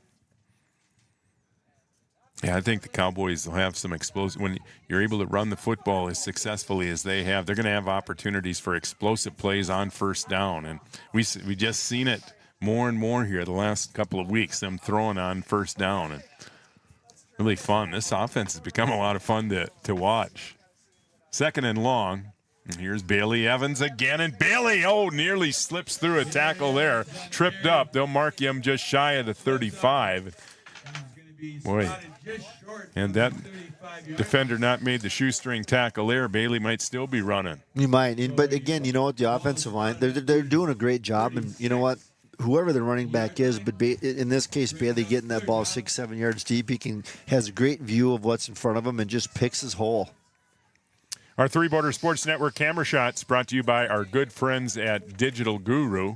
Digital Guru located on Dakota Avenue in downtown Wahpeton. Oliphant right up the middle. Lawson inside the 25, tripped up and falls ahead up inside the 20-yard line. And the Cowboys once again in the State Farm red zone. Huge hole again up front. He wasn't touched until he was tackled downfield. That's just a gigantic hole. 20-yard line. The Cowboys putting a nice drive together here.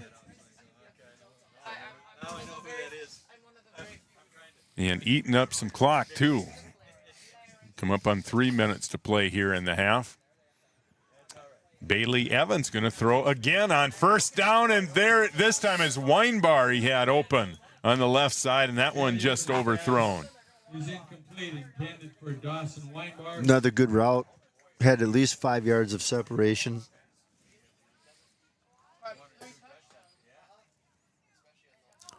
Yeah, the Cowboys just seemed, they're having a lot of fun. And they're putting themselves in 2nd and long situations, but they've had no problem. And they don't need to be throwing the football right now with this, 21-0. And at this point in the game, it almost looks like they're working on some stuff, doesn't it? Yeah.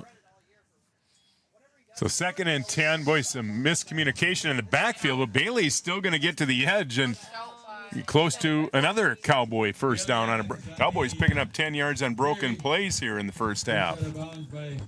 But we've seen that many times this season where it's been a broken play or a bad snap or something, and there's just no hesitation with Bailey, right? He just no hesitation. He just goes.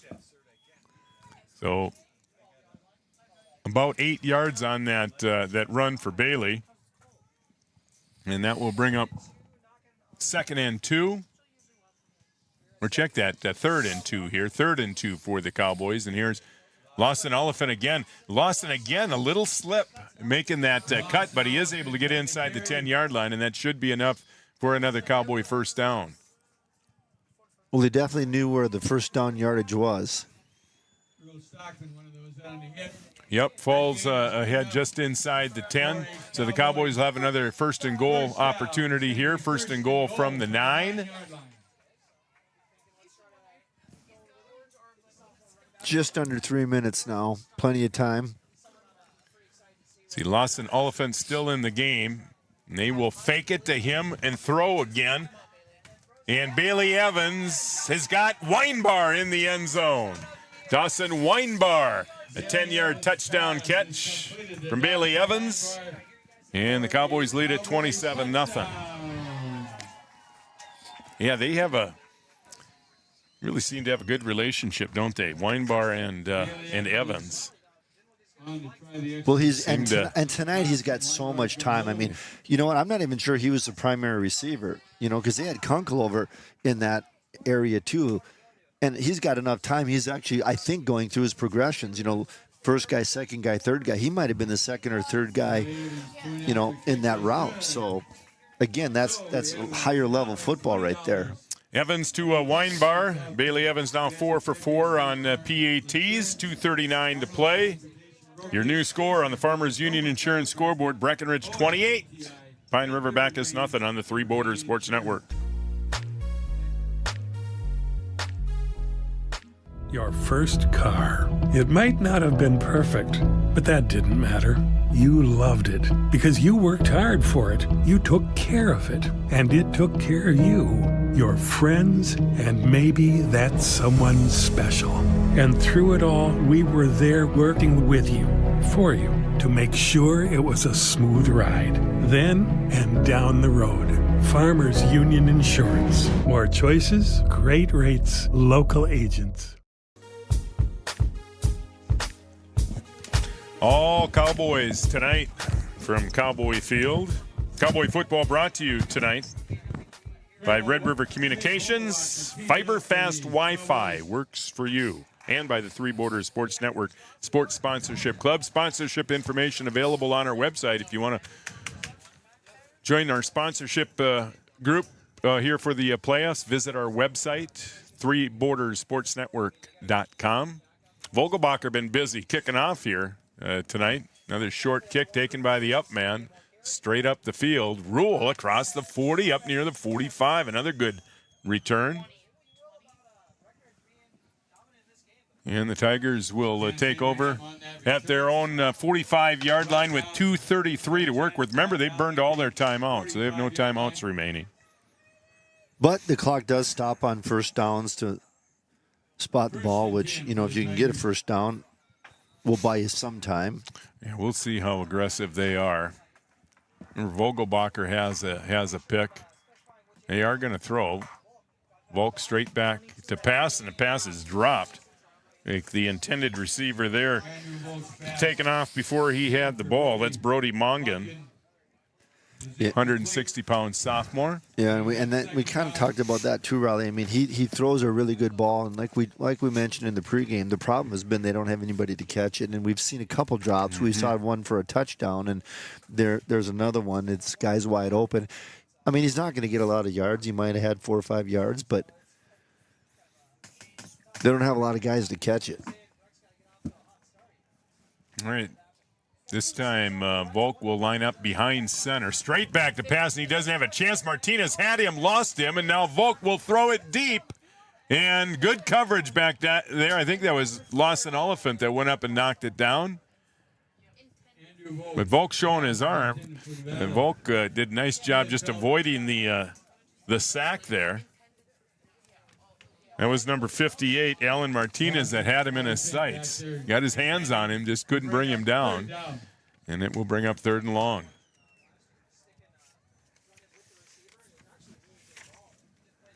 They're not careful. The Cowboys are going to get the ball back with enough time to put.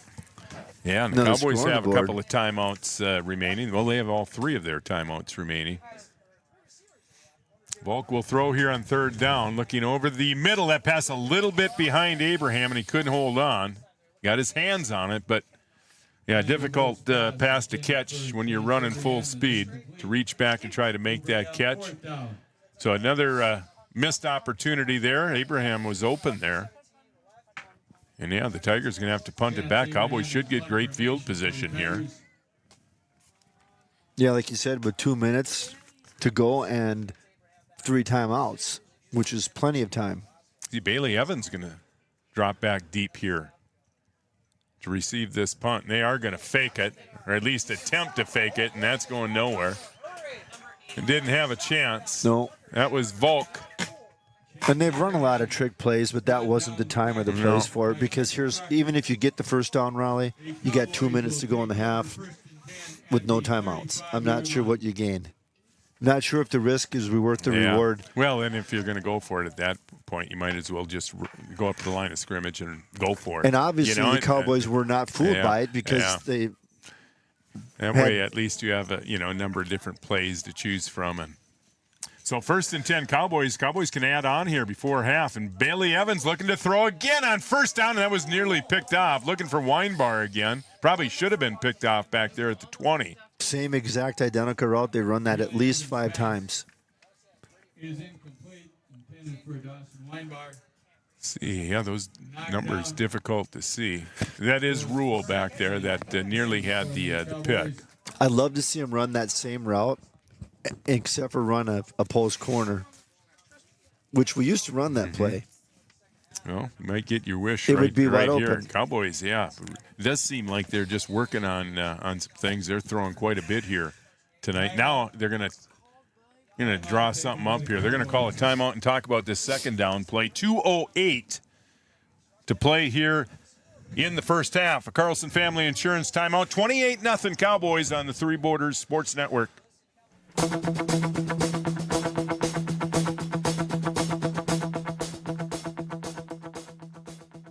Superior Builders in Breckenridge specializes in post-frame buildings with 25 years worth of knowledge and experience in the post-frame industry. Licensed and insured, Superior Builders offers pre-engineered commercial buildings, farm shops, hobby buildings, and storage buildings. Superior Builders also offers a 40-year paint warranty and lifetime column warranty. Superior Builders in Breckenridge, building your dream to last. 701-238-7740. That's 701-238-7740. Cowboy football brought to you by Red River Communications. Fiber Fast Wi-Fi works for you, and by the Three Borders Sports Network Sports Sponsorship Club. 2nd and 10 for the Cowboys coming out of the timeout. They will give to Lawson, Oliphant, and Lawson. Lots of room on the right side inside the 20-yard line, and that's a Cowboy 1st down. With Lawson not touched until he was pushed out of bounds inside the 20. And on a lot of these long runs, Raleigh, I mean, the Cowboys, not just the offensive line, but they're doing a great job of blocking downfield, too. I don't know if you noticed there, but Erlinson, I mean, he still held his block all the way. He was on the 20-yard line, and he's still blocking his guy. So a lot of really good things happening on the offense. All the little things that you got to do to really be good, the Cowboys are doing right now. 2:01. So the clock not an issue here. The Cowboys inside the red zone again. Here's Erlinson trying to get to the corner. Now cuts back, and David inside the 15 before being thrown back. They'll give him forward progress, I think, inside the 15-yard line. James Abraham in on the stop. Gain is up to the 15-yard line. Stick around for the halftime report, brought to you by OSPTI. We'll run through the scoring and look ahead. The Cowboys have coming up here in the next week and a half. Well, we hope a week and a half. Semifinal round set for Saturday. Here's Lawson Oliphant again. Lawson trying to get to the outside there, but tripped up. Short gain there. We haven't seen Paul Armitage in the haven't. game since, and I see him on the sideline standing there. There's really no reason, if he's a little banged up, to put him in the game, but interesting that he hasn't had an appearance since then. He looks to be okay standing there, though. So 3rd down and about 7. Bailey Evans turns and will give to Oliphant again, and Lawson going to be brought down in the backfield here. Nice defensive play by Stockman. Earl Stockman on the stop in the backfield. So a loss of about 3, and that will bring up 4th down for the Cowboys. They'll have time for one more play here. Clock ticking, under 30 seconds to play. And look for the Cowboys to take a shot into the end zone here. They have a couple of timeouts, but or maybe they're just going to run this down. Yeah, they'll run it down and call a timeout and draw something up. So we'll take another break here. Another Carlson Family Insurance timeout. Make sure the Cowboys are going to call one here. Yeah, there they go. They do. 28-0 Cowboys on the Three Borders Sports Network.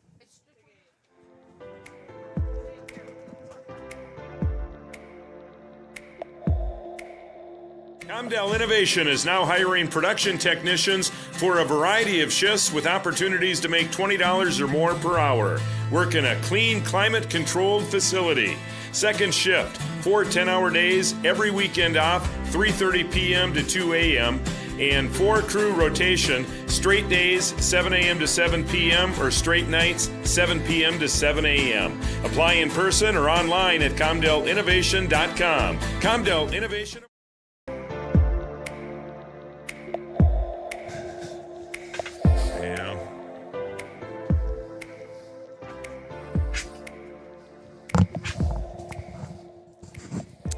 All right, we'll see what the Cowboys drew up out of the timeout. This will be the final play of the first half. That has been dominated by the Cowboys. They scored in the first 90 seconds, and they've just continued to add on since. Bailey Evans trying to get it to Erlinson there in the flats, trying to get it to him with a full head of steam. But still some time on the clock, Raleigh. Looks like, what is that, 3? But the Cowboys give it up on downs. Oh, yeah, it's 4th down. You're right. Yep. Tigers take over 1st and 10.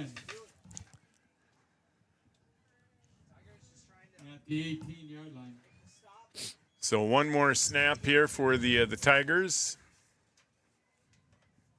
Well, the first half kind of went as we anticipated it would. Yeah, it did. A lot of really good things for the Cowboys, and just a little bit overmatched for Pine River, to be honest. It just... Volk will take the snap and take a knee. All right, that'll do it. A lot of good things for the Cowboys. Armitage, a couple of touchdown runs. Bailey Evans, a touchdown run. Dawson Weinbauer, a touchdown catch. And it all leads to a 28-0 lead for the Cowboys. That's where we're at on the Farmers Union Insurance scoreboard. Breckenridge 28, Pine River Backus 0. The OSPTI halftime report is coming up next on the Three Borders Sports Network.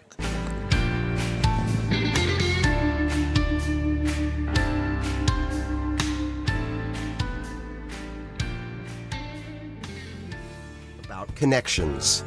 We connect people to water, communities to counties, and counties to the rest of the world. Our work connects main streets to interstates, and yesterday with the potential of tomorrow.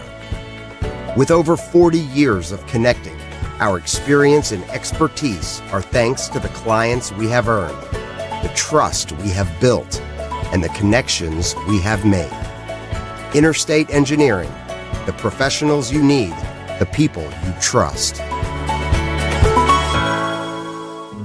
Getting you back to what you love. We are Optimum Rehab. For over a decade, Dr. Tony Eggeman has provided physical therapy services for the people of Wahpeton, Breckenridge, and surrounding communities. We're a small practice that sees our patients as individuals. Through hands-on techniques, our patients have their treatment plans tailored to their exact needs. Sprains, sore muscles, back pain, achy joints, rehab following surgery, you name it. Optimum Rehab is your answer. When you need exceptional physical therapy, you need Optimum Rehab. Comdell Innovation is now hiring production technicians for a variety of shifts with opportunities to make $20 or more per hour. Work in a clean, climate-controlled facility. Second shift, 4 10-hour days, every weekend off, 3:30 p.m. to 2 a.m., and 4 crew rotation, straight days, 7 a.m. to 7 p.m., or straight nights, 7 p.m. to 7 a.m. Apply in person or online at ComdellInnovation.com. Comdell Innovation of Wahpeton, an employee-owned company. Since 1987, Red River Valley and Western Railroad has served North Dakota and Minnesota with over 500 miles of track. Red River Valley and Western handles shipping, freight car repair, storage options, and now transload services. With over 30 years of experience in the railroad industry, they know dependable service is what you strive for. Red River Valley and Western is proud to be a part of the community since 1987. Founded in 1972, Mindak Farmers Cooperative is owned by nearly 500 sugar beet growers and has a rich history of sweetening life in the Red River Valley. Join Mindak's team today. In addition to an excellent pay and benefits package, they are currently offering a $2,000 sign-on bonus for all full-time positions, which includes sugar loader, packager helper, extra gang, and yard person helper. Entry level starting at $19.78 per hour, plus a $3 per hour shift differential. Apply online at mdf.coop/careers or contact Zane 701-671-7777. No matter what time of year, a farmer's relationship with Red River Grain Hefty Seed never changes. Red River Grain Hefty Seed works shoulder to shoulder with area farmers to attain the highest possible profit for you. Red River Grain Hefty Seed has been saving farmers money for years. For all your grain and agronomy needs, stop in or call the friendly staff at 643-3738 or visit them online at redrivergrain.com. Here at the Amanda Frederick State Farm Agency, we do our best to make insurance a little less insurancy for you. Hi, this is Amanda, your local State Farm agent. You've probably seen our team out and about volunteering in the community, participating in local events, and just doing our all-around best to support and encourage a healthy, vibrant community. Stop into our office sometime and find out why we've been consistently voted best insurance agency in the Valley and why State Farm has been a trusted household name in insurance for 100 years. We hope to meet you soon. OSPTI offers pediatric physical, occupational, and speech therapy. We work with children of all ages that have a variety of conditions that may limit or delay their functional activities. Through therapeutic play, our goal is to help each child participate alongside their peers to their full potential.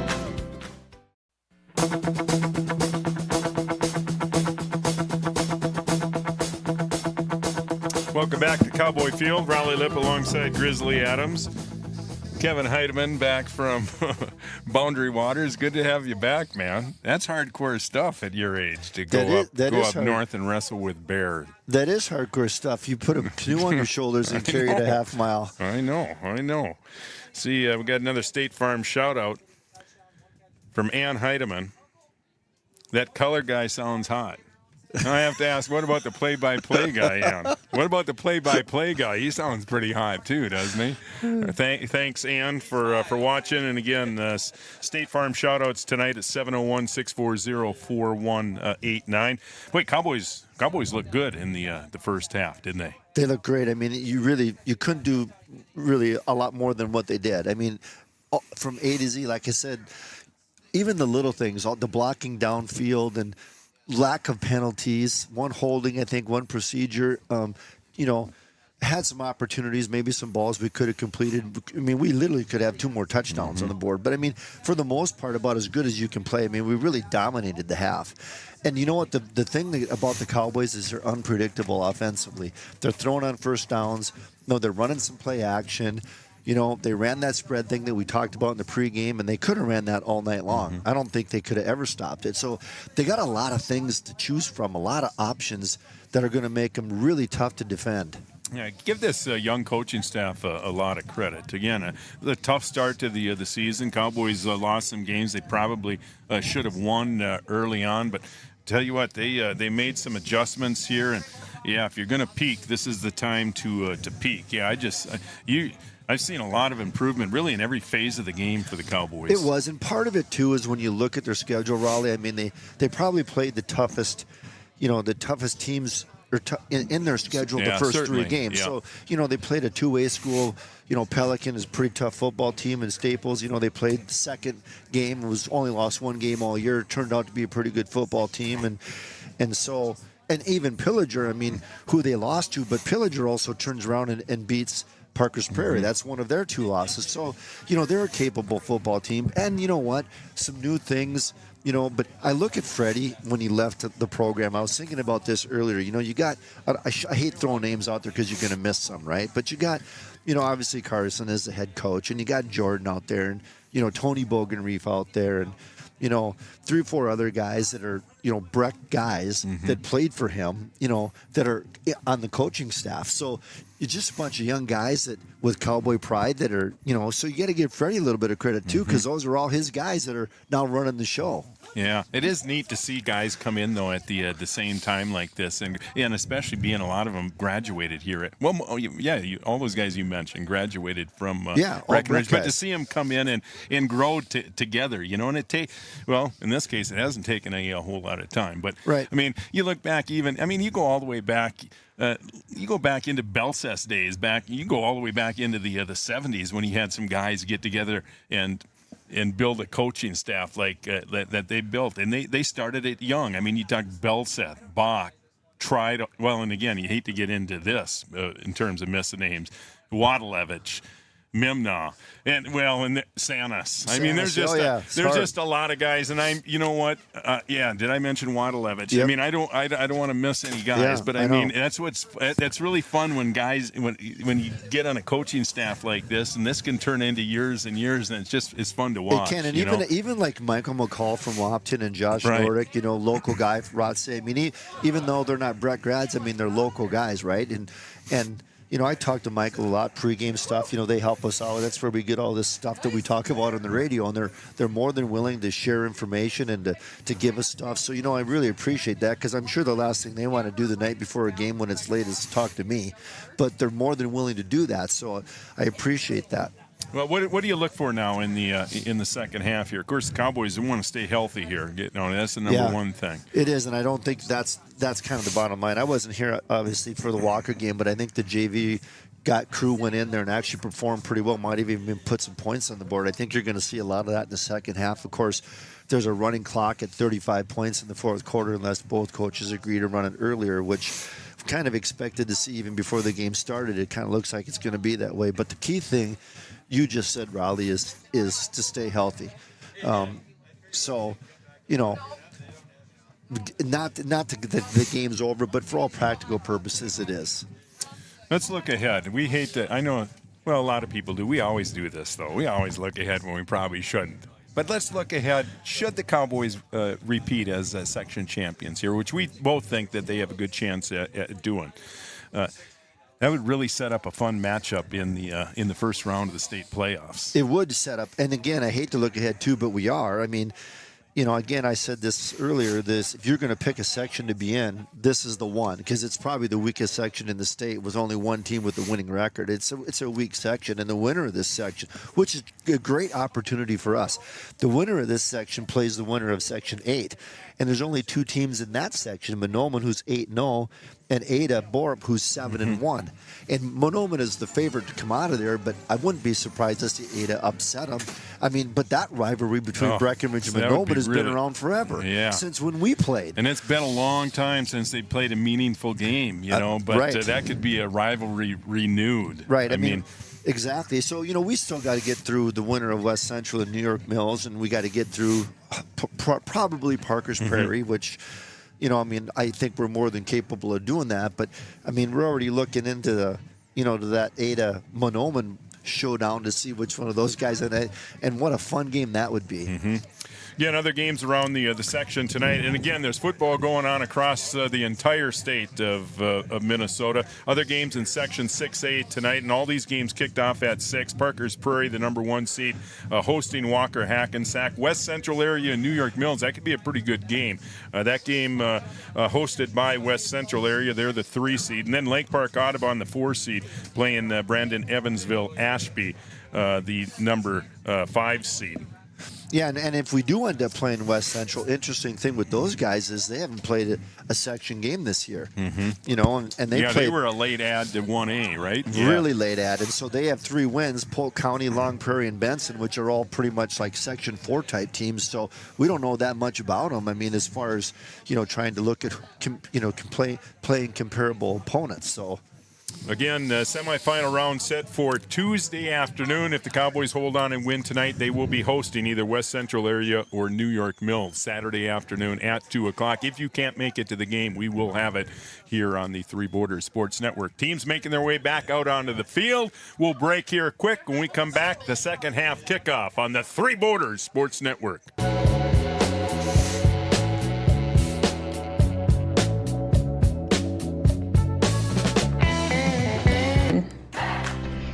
At OSPTI, our focus is on each individual's therapy needs, whether it be for speech, occupational, or physical therapy services. I'm Becky, a physical therapist at OSPTI, and I love being able to provide that personal care to each person that we see with clinics in Breckenridge, Hankinson, and Fergus Falls. You don't have to travel very far from home. From infants to athletes to adults, you can request OSPTI to meet your therapy goals. Any bank can tell you they have a rock-solid commitment to agriculture. Bell can prove it.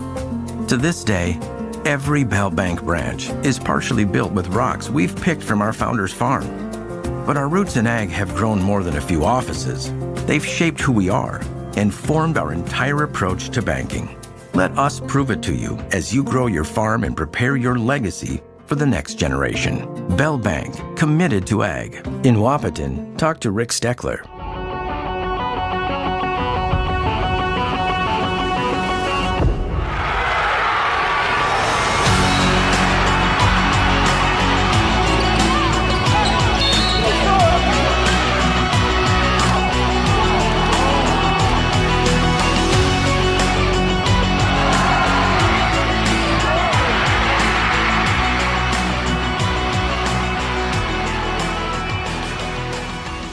Your business depends on technology.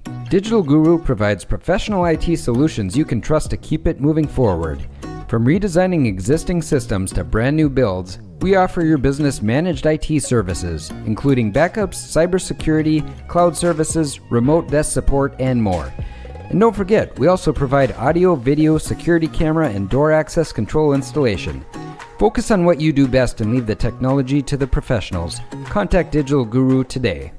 Sometimes it's tough being a dad.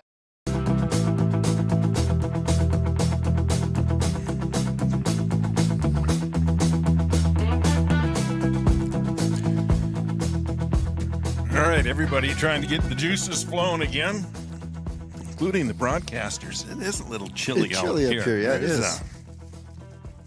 Yeah, and you look at the forecast. If you plan on coming to the game on Saturday, I recommend you bundle up. It is going to be very cold. What time is that game Saturday? Is that an afternoon game? It'll be a 2 o'clock 2 game. o'clock, yep. Probably wind blowing about 35 miles an hour. Snow. They're talking snow in the forecast too. We could see a couple of 2-3 inches. There's parts of North Dakota and parts of Minnesota that, for that matter, that could get over a foot of snow over the course of the next few days. And then a week from Friday, should the Cowboys make the section championship game, of course, that will be played in the Fargo Dome. And I think all teams that are still alive will be very thankful that that game is going to be played inside. That'll be an afternoon game, too. So if the Cowboys can get into the section championship game, most likely won't be school on that afternoon, November 3rd. Well, I'd be very disappointed. I don't want to jinx us, but I'd be very disappointed if they weren't playing in that game. Yeah, I think a lot of Cowboy fans would, yeah. You know, early in the year, we're ranked 28 out of 57 teams. We were dead in the middle. Mm-hmm. Early on, we were ranked in the bottom 10%, if you remember it. Yeah. We were never belonged down there. We probably belong higher than we are ranked right now. Rule, another low line drive kick, or Vogelbacher to Rule, and Rule will carry across the 30. They'll mark it at the 32, 1st and 10 for the Tigers, who moved it a little bit. We're inside the red zone a couple of different times in the first half. Actually actually should have scored. We had a pass dropped that was dropped a definite right in the touchdown. end zone. Yeah. And they threw it a little bit in the first half. Not a whole lot of success throwing the football. They'll start on the ground here again. First man through Stockman. And nothing there. Maybe even lost a yard. Eli Watson on the stop. again, the offensive line and defensive line just continues to dominate. And Eli Butts, center and nose guard is in the center of all of it. I mean, he's just been a staple up there for, he's been starting since his freshman year. So, that's where I think they've improved probably the most. For sure. We knew they had players in the skilled positions. And they got beat. They got beat up front in some of those early games. But I tell you what, as of late, and I'm talking both sides of the line, defensively and offensively, they've been just stellar. Well, no one scored on this Cowboy defense, and in the month of October, nearly. The one score New York Mills had in that game came late. Mm-hmm. When the game was over, it didn't matter. Yeah, so this Cowboy defense, I think you could maybe say the defensive line has probably been the biggest improvement. Remember, they were getting beat on those counters early on, and really just straight on dive runs and blast runs up the middle, but they've really shorted up. Here's a low pass. They're going to call that incomplete. So that will bring up a 4th down here for the Tigers. And our outside linebackers, which are more or less defensive ends, the way the Cowboy defense plays them, they've done a great job of containing too. I mean, they've gotten better every week. We were really suspect on that speed option and some of those jet sweeps and stuff early on, and you know what? They've done a great job of improving there too. See, Abraham will kick it away here for the Tigers. We're going to try to get you some numbers. There's Cowboys are going to be playing a lot of different guys here. Weinbar is back deep to receive that kick. Fair catch. Let's see what the Cowboys do here. They will, they're going to send, looks like most of their starters out at least to start this second half. But I wouldn't expect them to go maybe a couple of possessions here in the second half. And for those wondering, there is a running clock at 35. If the score gets 35 plus, there will be a running clock here in the second half. Or I checked that in the fourth quarter, correct? That's in the fourth quarter. Yeah, unless both coaches agree. But kind of expected to see this starting crew maybe out here for the first series, and maybe that's it. Especially if they put points on the board. Here's Lawson Oliphant up the middle, way up near the 45, and then thrown down hard at the 40. They'll give him forward progress to the 45. And again, Mike Belseth, former Cowboy coach, had a lot to do with the playoff system the way it is now in Minnesota. You remember back in the 80s, if you didn't win your conference, not everyone made it to the playoffs. No, you had to back win your then. conference to even get in. Yeah, there were some good teams that didn't even make it into the playoffs back then. Breckenridge included in some of those years that didn't make the playoffs because they didn't win their conference. But you look back, that would have been 82, right? Yeah, well, my sophomore 82. year, we got beat by Hermantown in the semifinals, but my junior year, which is your senior year, we lost to Perham that year. That one game cost us a chance to get into the playoffs, which we had a chance to be. We had a really good team. Might have been our best team. Yeah, so... And me and Mike, and we've talked, Mike loves this where everyone gets a chance. I don't, I'm not necessarily into everybody getting in. Here's Oliphant again and Lawson all the way inside Tiger territory down to the 35. Well, we've gone back and forth with Mike on this all the time, and I think a hybrid is great. I think, the 7 and 8 teams, they play each other, win or lose, they're done. Yeah. And then the remain. Now some of these sections don't even have a 7 and 8. I think Section 8 only has 6 teams in their section. But it gives everybody a chance to play in the playoffs. But this, you run into a lot of games like this. In the first round, sometimes in the second round. Here's Bailey Evans breaking a tackle, and he is very elusive. As he scrambles. They're calling an interception. I thought it bounced. Yeah, it did. No question. They're going to give Rule the they're going to give Rule the interception. No question that bounced. But there'll be no replay here. Unless Joe's really on the ball up top on the roof. Maybe we can go back and look at that. We didn't have his back was to us. We got a little shine in the window here, but it sure looked like it bounced. Yeah. But there was a ball that Bailey probably doesn't need to throw. Just throw that one out of bounds, right? if you had any criticism at all, which is not much, or a weakness or whatever the terminology you want to use, that would be it. It has a tendency sometimes to force some throws, probably doesn't need to make, and there was a case of that. Yeah, he did a good job of avoiding pressure again. Now, that's one thing he can do. Yeah, and then that can get you in trouble trying to make the play. Boy, it looks like they were do a halfback pass. Remember, Abraham was the quarterback here last time they played, but he tucks it under and keeps himself at a nice gain all the way up to the 30-yard line. That'll be a Tiger first down. And they have run a lot of those plays. We mentioned that in the first half. They have run a lot of those, trick plays or whatever you want to call them. So it doesn't surprise me to see him maybe pull some stops out right now. But when you're down 28-0, I mean, you got to, whatever you got left in the bag, you got to throw it out there. 4 minutes into this second half, Cowboys' first possession ends in a turnover. Here's Volk rolling to the right. Volk going to just let it fly, and that's going to be intercepted by Weinbar. Dawson step for step for the receiver with the receiver back there, and he went up and got it. And the Cowboys will get it right back. Really good defense by Weinbar. Cowboys not really fooled on anything, and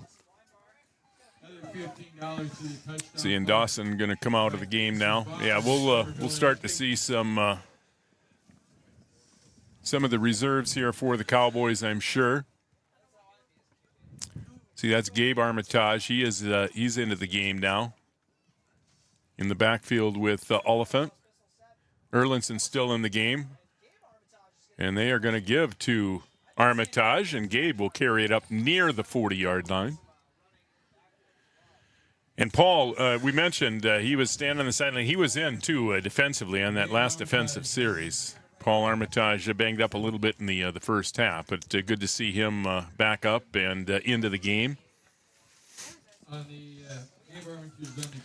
4 yards on that first down run by Gabe. Weinbar now back into the game. They'll split him wide to the right. Evans out of the gun will give to Erlinson. David up the middle and falls ahead across the 45. And that will bring up a third down here for the Cowboys. Cowgirls back in action tomorrow. It's playoff time for the volleyball team, too. This will be the quarterfinal round of the Section 6A. Cowgirls, the 1 seed. Another great season for Margaret Wilson and the Cowgirl volleyball team. They'll get Battle Lake tomorrow night. Should be rocking inside the Cowboy gym tomorrow. If you can't make it, Joe and Brian will be there. They'll have all the coverage here on the Three Borders Sports Network. So good luck to Margaret Wilson and the Cowgirls tomorrow versus Battle Lake. Lawson Oliphant over the left side, and he'll be brought down in the backfield. Lawson's taking some shots tonight. Yeah. Tigers have continued to play hard. I'll give them that. They've, no question outmatched tonight, but we'll say they have continued to play hard. And we saw that in the first time we played them too in first game. I mean, there was no quit in them. Mm-hmm. So fourth down, punting situation here for the Cowboys. Cooper Roberts done a good job all season long punting it for the Cowboys. Good snap here. And another low line drive kick away from Abraham, and that's going to get a great bounce. And that'll roll inside the 15 all the way down near the 10-yard line. And that's what Cooper does. He knows if there's one guy back there, he'll just keep it low. And we got the good bounce there. As long as you can not kick it right at him, yeah, it's pretty good results. A lot of times you'll see that guy to take that running punt like that, and you'll see that low line. We haven't seen the Cowboys fake a punt yet this year, have we? Nope. Still got that in the really very still got few, that up your sleeve. Yeah, come very playoff few time. trick plays of any kind for that matter. See Armitage, Weinbar, they're still in the game here. First man through, I believe that is Stockman. And he'll carry it up near the 15-yard line. I think both teams are probably happy just to keep the clock running. Yeah. I mean, I'd like to see the Cowboys get this to 35 for the fourth quarter. Right. I mean, it gets to be a point where just mathematically you get the ball back enough times to be able to score enough points. We're not there yet, but we're getting there quick. So let's see. So that first round of the state playoffs, that would be that following Saturday after the third. So that would be the 11th, November 11th. That will be an outdoor game. It will be cold. But remember, after that, semifinal round and championship games are all played inside. Another run over the left side. Armitage and Vogelbach are there for the Cowboys. So, yeah, you'll be outside on Saturday. It's going to be cold. There might be snow on the ground, possibly. And November 3rd, that game will be a Fargo Dome game.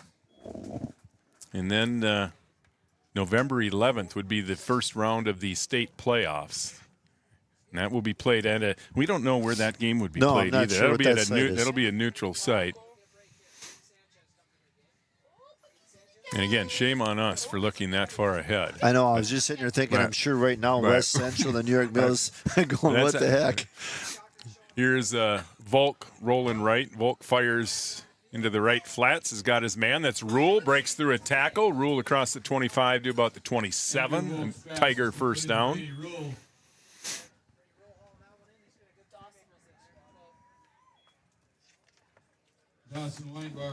Down to 4 minutes in the third quarter, so clipping along. Gain is good enough for a Tigers first down. Field looks like it held up pretty good tonight. We have seen some slipping. Well, you wonder now with the, temperatures. They're talking down into the teens. We're going to go 3 or 4 nights down into the teens. You wonder how hard that as wet as the ground is too. You wonder what type of effect that might play on a game where the cleats can't dig in out there if it gets that cold. Here's Volk again over the right side. Second man through is Rule, and there is not much there this time. Yeah, Tiger just content to keep it on the ground here. See Aiden Sanchez in the game, number 2, and not really a lot of other substitutions yet, though. For the most part, that's pretty much their starting crew. Yeah. See, half these guys on the sideline are probably thinking, no, don't put me. I need to be standing on that sideline. It's cold all night. You haven't been able to move. I remember those were the worst. Across the 30 to the 35. That is Abraham. Check that out. That's Stockman again. Up to the 35. It'll be short of the first down. Bring up third down. 3rd and 1. What are some of the coldest games you remember playing in? Monoman probably has to be one of them for you, huh? Your senior year. That was cold. I was up there as a spectator for that game. Yeah, that was in Monoman. I don't remember the cold. I remember playing Moose Lake in a game that was so foggy that you couldn't see 5 yards. Boy, here's Abraham. And Abraham, some slick moves around the 40-yard line to sidestep a defender, and is inside the Cowboy 35-yard line. And again, the Tigers have moved the football a little bit between the 20s. Well, actually, they've been inside the red zone. We mentioned a couple of times in the first half. And moving it here again, that long run by Abraham, their longest run of the night. And it will be 1st and 10 for the Tigers. Volk will line up behind center here. And they'll keep it on the ground again with Abraham and another hole over the left side. Give the Tigers credit. They continue to play hard. But the clock continues to be the Cowboys' biggest friend here, down to a minute and a half to go in the third quarter and running. See, Martinez may have played his last down. He is coming out of the game. Let's see. That is number 72. And I apologize, I do not have a number 72 in my program. So second down here for the Tigers. Stockman, left side, up to the 25. It'll be just short of a Tiger first down. Earl Stockman on the carry. Yeah, and for the most part, I mean, they're doing this against the Cowboys' starting defense. So, give Pine River some credit here. Like I said, there's just no quit in them, and this has turned out to be a pretty good drive. So no one has scored here in the third quarter. But the Tigers on the move here at the Cowboy 25, third down. Rule, right side, first down and more inside the State Farm red zone. And another Tiger first down. Kind of beating up on the Cowboys a little bit here in the third quarter. Yeah, they're running hard. And getting contributions from all their running backs. Rule, Abraham, and Stockman here on this drive. So a first down. And the Tigers quickly out of the huddle. They're going to hurry back to the line of scrimmage and try to get another playoff here before the end of the third quarter. And here is Rule again over the left side, inside the 15-yard line, down near the 10, inside the 10-yard line. 9-yard pickup, and that will be the final play of this third quarter. But what a drive. Yeah, they're putting a nice drive together. When we come back, they will have it 2nd and 1 inside the Cowboy 10-yard line. After 3 from Cowboy Field. On the Farmers Union Insurance scoreboard, Breckenridge 28, Pine River Backus nothing on the Three Boaters Sports Network.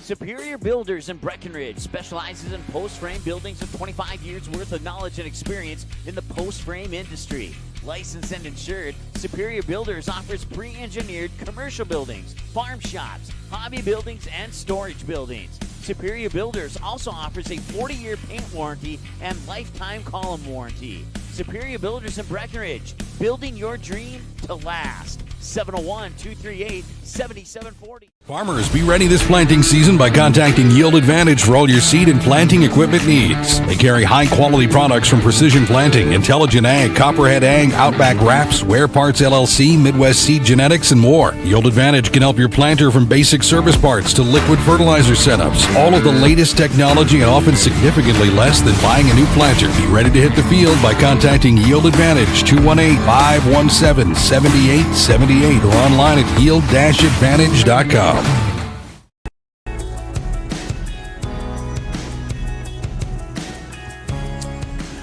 All right, through 3, Cowboys lead at 28-0. Tigers have the football here as we start the fourth. They'll have it 2nd and 1. And by the way, Rule did catch that interception. No ground involved. Just like I said, it looked like he caught it. Yeah, some of our viewers out, going back and taking a peek. We appreciate that. Yeah. Yeah, I knew he had that thing the whole way. Well, that is, I do. There's a lot of glare on these windows up in the booth. Here's Rule over the right side, and I think he's got another Tiger first down.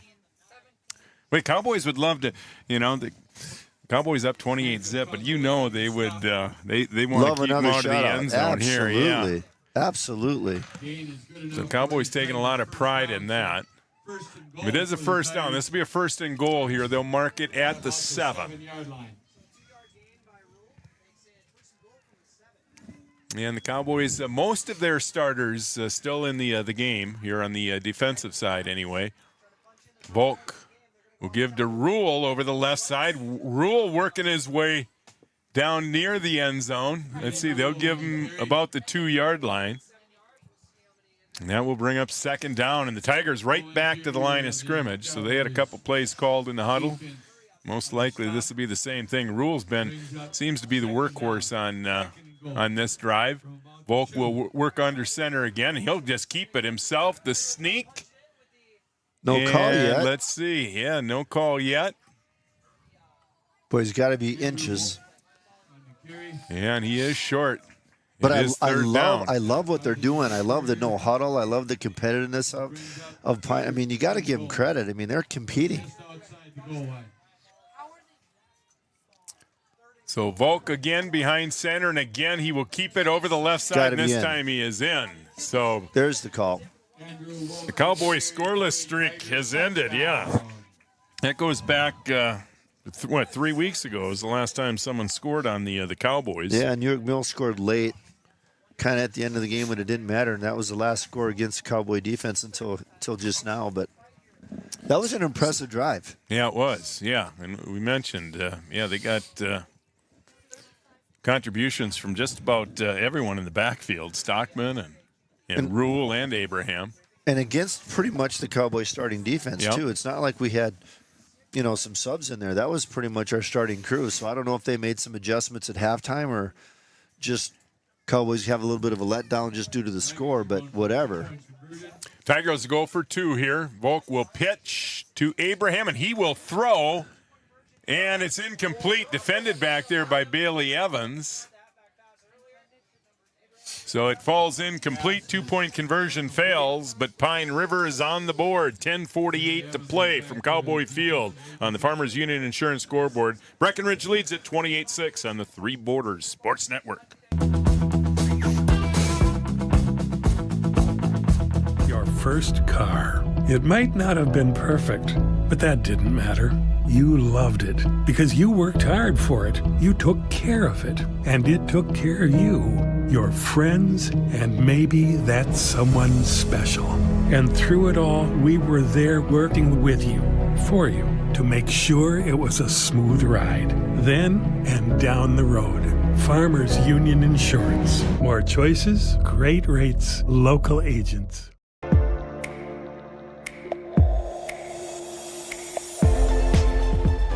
Patty Berquist watching from home tonight. Thanks for watching, Patty. Appreciate all those watching on the Three Border Sports Network tonight and those watching on Red River Communications Cable Channel 28. Tonight's game brought to you by our good friends at Red River Communications. Fiber Fast Wi-Fi works for you. Also brought to you by the Three Borders Sports Sponsorship Club. Let's see. That is Gabe. Is that Gabe back there? Well, they're not going to kick deep anyway. Short kick that'll be recovered by the Cowboys at the 46-yard line. I think they were actually trying an onside kick, which is, again, they're not just throwing the towel in. I mean, they're out there competing, trying to win the game, and I give them a lot of credit for that.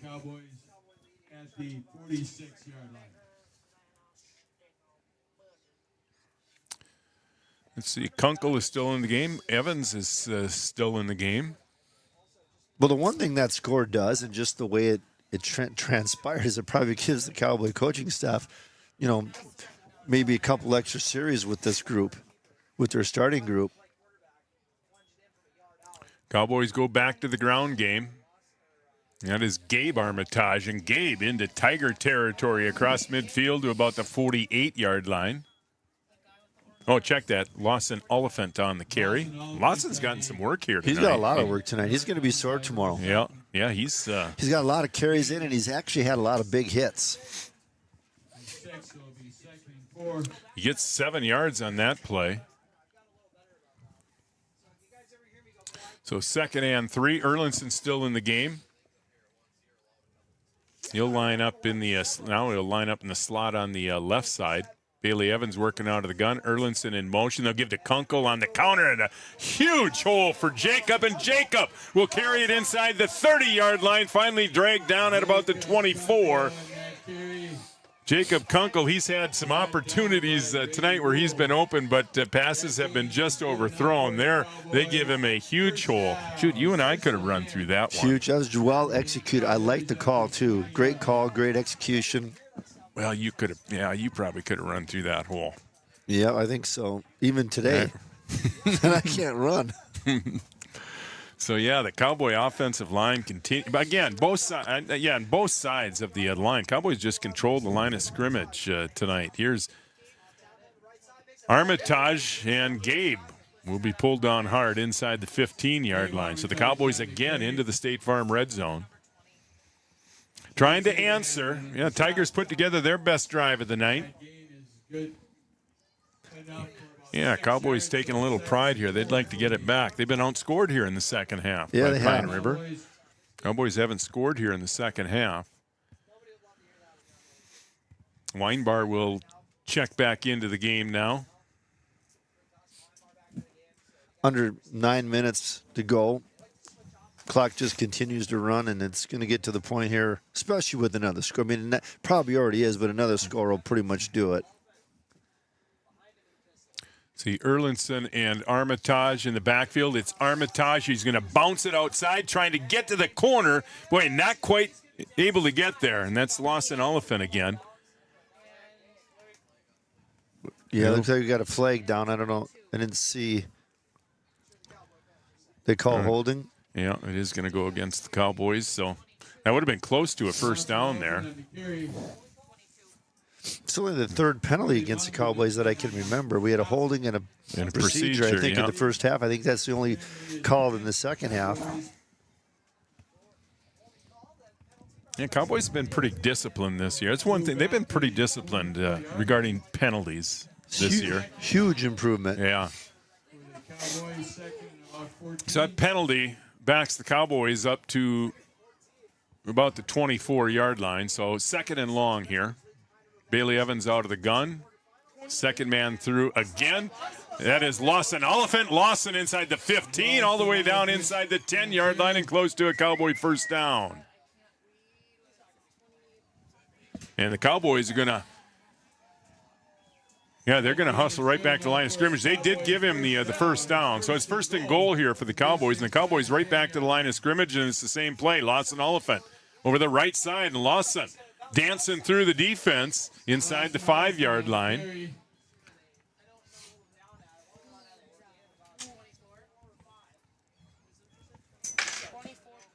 Be interesting to see how many carries he ends up with tonight when it's all said and done. He's been workhorse here. Because Paul, we've seen Paul on the defensive side of the ball, but we haven't seen him on the offensive side. He hasn't had a carry since he came out in the first half. So second and goal from the 5.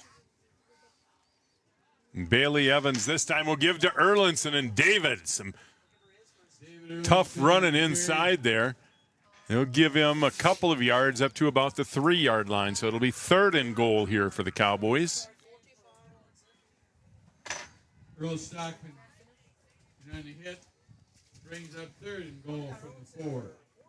7.5 minutes and counting. Not going to have a running clock the way it looks in this game. No. And no scores to report. If there's anybody out there that has heard any of those other Section 6A scores, feel free to shoot us a text at 640-4189. Here's Bailey Evans, one of those little jump throws there, trying to avoid the defender. And it falls incomplete, and the Cowboys are going to have a fourth and goal here. And there's a smart decision by Bailey just to get rid of the ball. You know, I mean, not try and force anything, just to take it in completion and give yourself another opportunity, which is what they got. So I like to see that. So fourth and goal here from the 3-yard line. No wine bar. Cowboys go with a tight set here. And that is Lawson Oliphant lined up behind Evans, and that's who's going to get it, and Lawson into the end zone untouched. What a great job by the right side of that offensive line. He went into the end zone untouched there. And a well-deserved touchdown for Lawson. Yeah, he worked for that one. And the Cowboys lead at 34-6. Their first score here in the second half.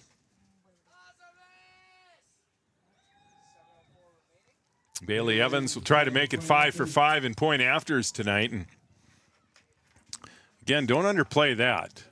Having a guy that can kick not just extra points, but field goals. Again, Bailey's certainly capable of kicking a 35-yard field goal. And we've seen the Cowboys win playoff games with field goals. So I'm just trying to remember in recent history if we've kicked a field goal. I don't remember kicking one. Yeah, even though we're capable, and last year we were really capable, remember?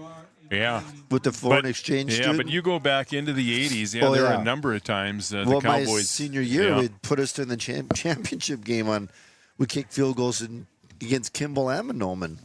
So Bailey 5 for 5 now in point afters. Cowboys lead at 35-6 with just over 7 minutes to play. And again, we remind Cowgirl fans, we will have Cowgirl volleyball on the air tomorrow night from Breck High. Joe Schreiner and Brian Watson on the call. Cowgirls hosting Battle Lake, quarterfinal round, Section 6-8 volleyball playoffs. And I think they're ready. I think the Cowgirls are ready, man. They've had another great year under Margaret Wilson. Cowgirl volleyball program is really putting fun to together a watch. dynasty, aren't they? Yeah, they've they've really been good the last few years. Creating a lot of excitement this time of the year. Yeah, so a lot of fun things happening at Breck High with the Cowboys and the Cowgirls in the playoffs. The Cowboys the 2 seed, the Cowgirls the number 1 seed. They should make playoff runs here. Should be a lot of fun the next few weeks. There's a short kick taken by the up man down at the 44. Tigers will take over. 7:03 to play here.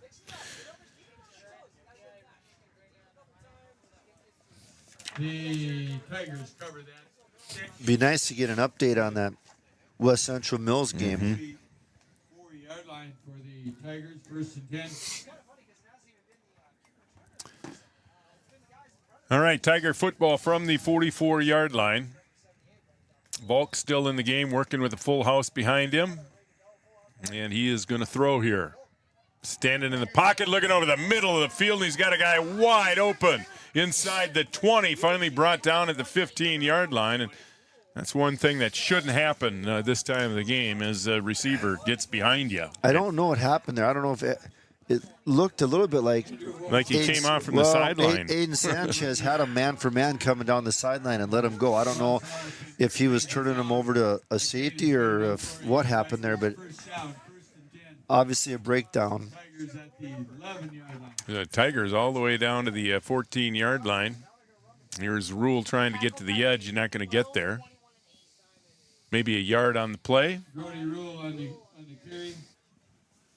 Dawson Weinbar. But again, Pine River, I mean, right down to the last second, I mean, they're competing, so. See, Isaiah Hill is into the game for the Cowboys. 2nd and 8 for the Tigers. And here's Stockman, and Stockman running hard up the middle of the field inside the 10, and he'll be close to a Tiger first down. And from the official on the far side, his mark, it looks like it will be a Tiger first down. So 1st and goal inside the 5. 1st and goal for the Tigers. I'd love to see the Cowboy defense just make a stand here.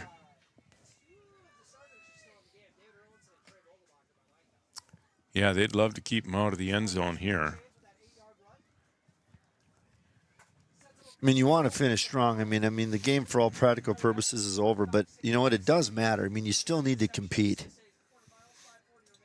Volk turns and gives to Rule, and boy, they had him in the backfield, but Rule able to step through a tackle there and gets a couple of yards, or at least a yard. And that will bring up 2nd and goal. Brought down in the backfield. So it is 2nd and goal from the 5. And again, schedule information can be found on our website.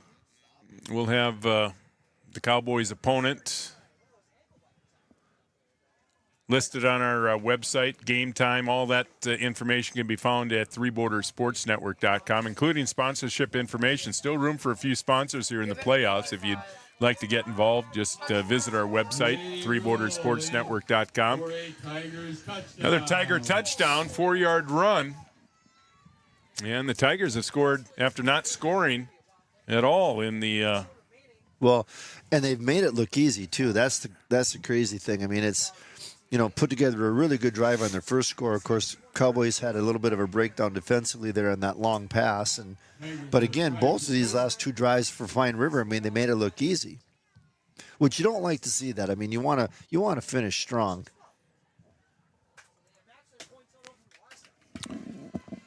So the Tigers will attempt the 2-point conversion here.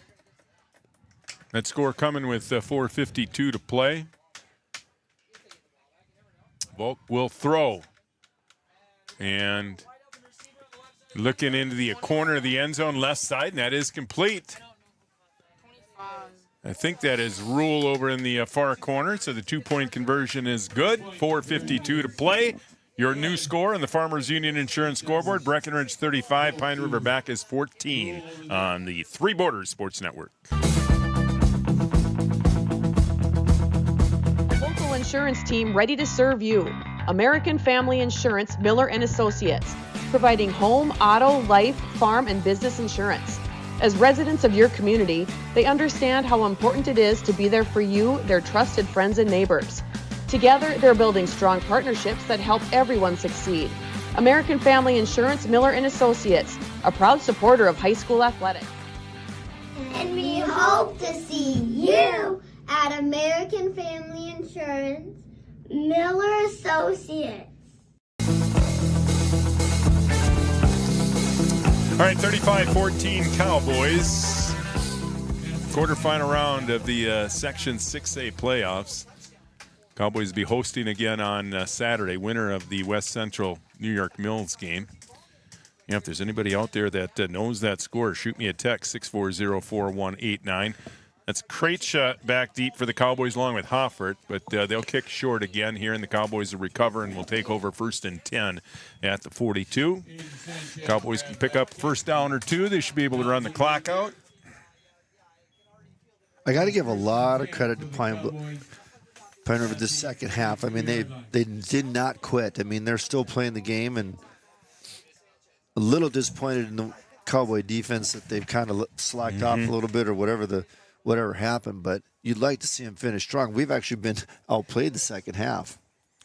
Yeah, Pine River, 7 seniors on this roster playing their last high school football game tonight. Yeah, and they've showed some heart here. Back-to-back scores after not scoring the entire game and scoring on back-to-back possessions.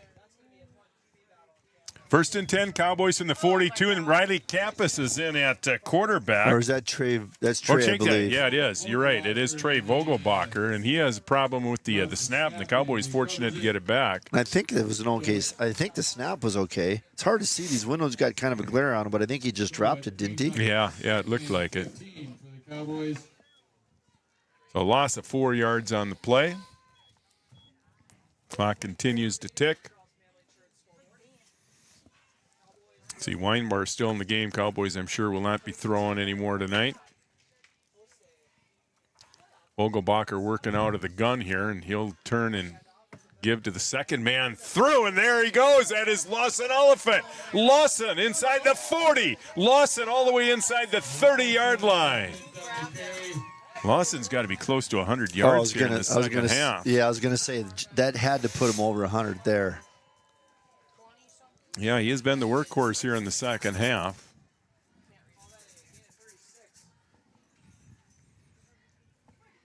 So they stopped the clock to move the chains. Now they wind them again. Cowboys,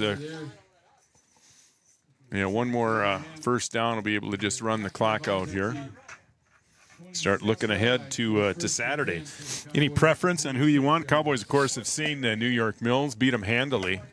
Well, they beat New York Mills handily the last 2 times they faced them. You go back to last year's playoffs as well. Well, I mean, obviously, Mills is the underdog, at least if you put any credibility at all in the QRF, which I'm not sure I put that much in it. But West Central, they're 34 ranked in the state. I believe in Mills is something like 39.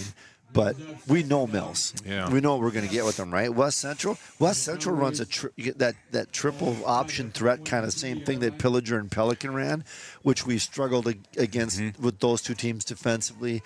And again, not playing them or having them play anybody in our section, they're a little bit of an unknown. I'd rather play Mills, obviously. Yeah, I think I'm with you. And West Central has been tough in the playoffs. They've knocked the Cowboys out of the playoffs a number of times and back and those 2 teams used to meet on a regular basis in the playoffs. That was in Class 2A. Right. Now both members of Class A. Vogelbach are going to be sacked here. But again, and most of their, they're 3-5 is how they finished the season. And again, they play most of those teams in Section 4. They mostly lost mostly a double A schedule, isn't it? It is, and the 3 teams that they beat, Polk County, Long Prairie, and Benson, all had losing records, but the 5 losses that they had were against pretty decent teams. So West Central's a little bit of an unknown. My guess is that's who will end up playing, but we'll have to wait and see how that turns out. Cowboys, I believe Cowboys used one of their timeouts here. But something about this game when you're looking forward, I mean, we kind of at halftime, this game was, for all practical purposes, pretty much over, right?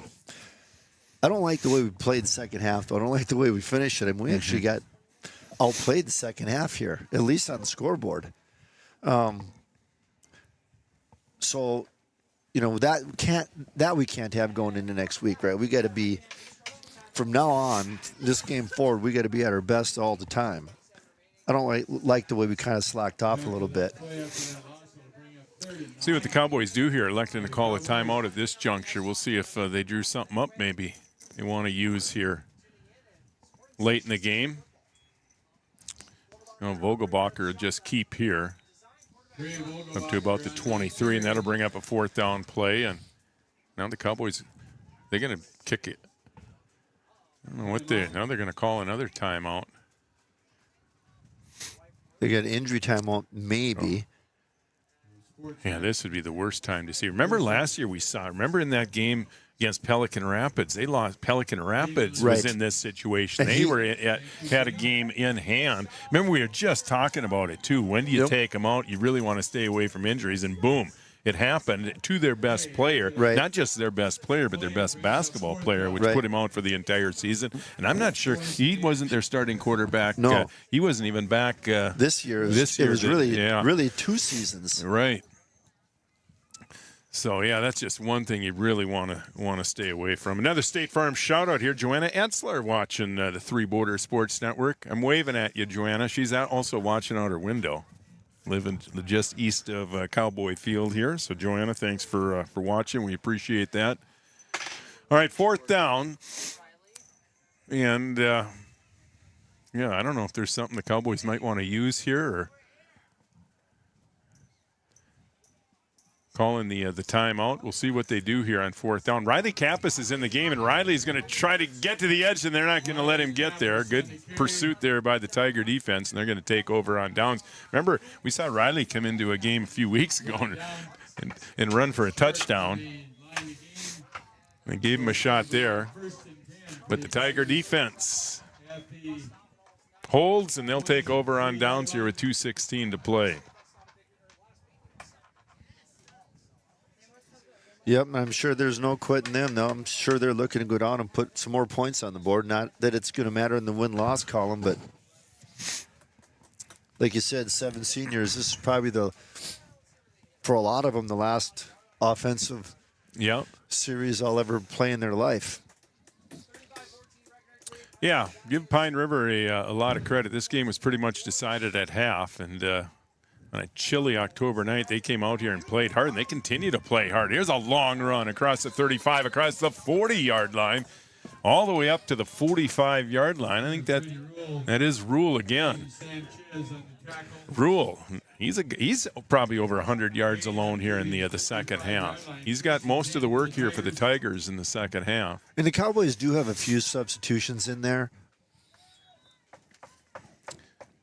I see Logan Church. I see Logan Church in here at this corner, and they run right up the middle for no gain. Isaiah Hill, I believe, is on the other corner now. See, here's Landon Schillinger is coming into the game. 5'10", 190-pound sophomore. Here's Rule again. Rule puts his head down, a few extra yards at the end of that run. Across midfield into Cowboy territory. Clock continues to tick. Minute 35 and counting. Cooper Roberts is out there getting some action, which Connor Ernst has just entered the game. Connor 5'10", 165-pound freshman. Going to get some action here. 3rd and short for the Tigers. Volk. Turn gives to Stockman. Stockman thrown down across the 45. That'll be another Tiger 1st down.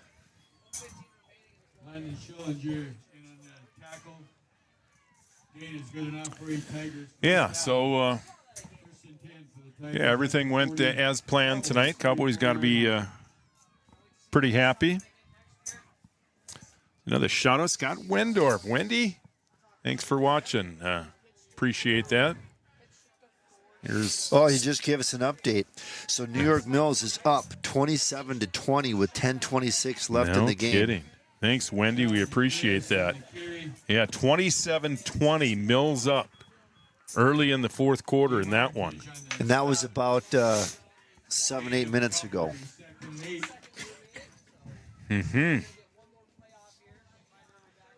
Wow, what a game that is. Yeah, I figured that one would probably be the most competitive game in the first round of Section 6A. Here's that Rule again.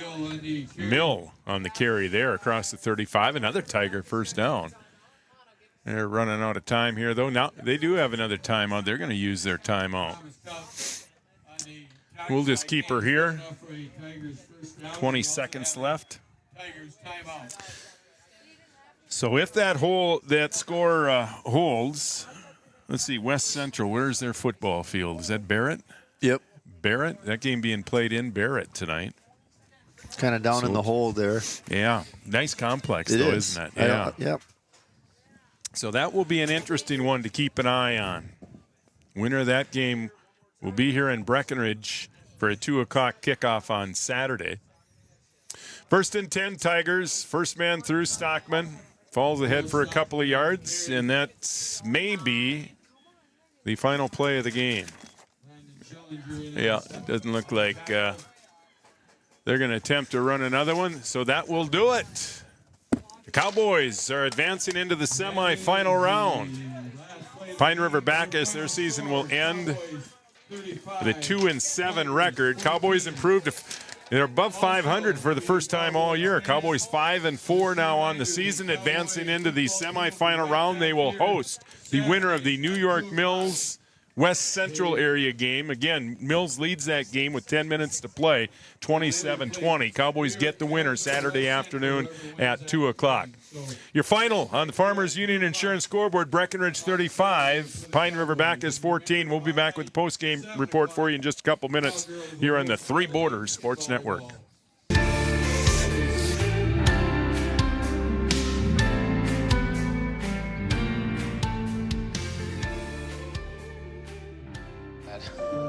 Kids grow up fast.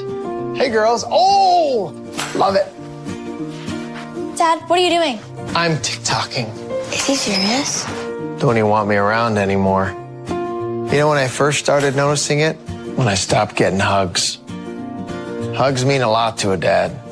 So, with Command IQ, I found a way to get the hugs back. Watch. Dad, the Wi-Fi is down. Oh. Let me see if I can fix it. It's back. Thanks, Dad. You're the best. With Command IQ, you can bring the hugs back.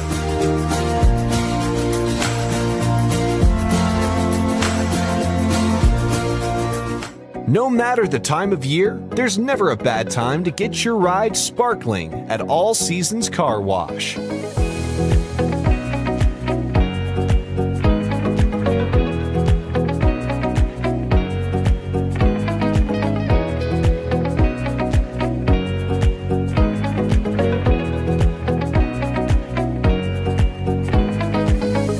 Deserves to shine all year round. We'll see you at All Seasons Car Wash.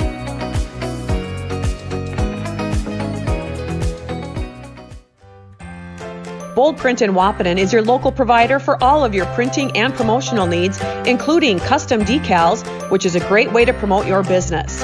Bold Print also has custom framing and unique personalized gift ideas. Don't trust your family photos to an online company. Use Bold Print for all of your custom framing and canvas printing.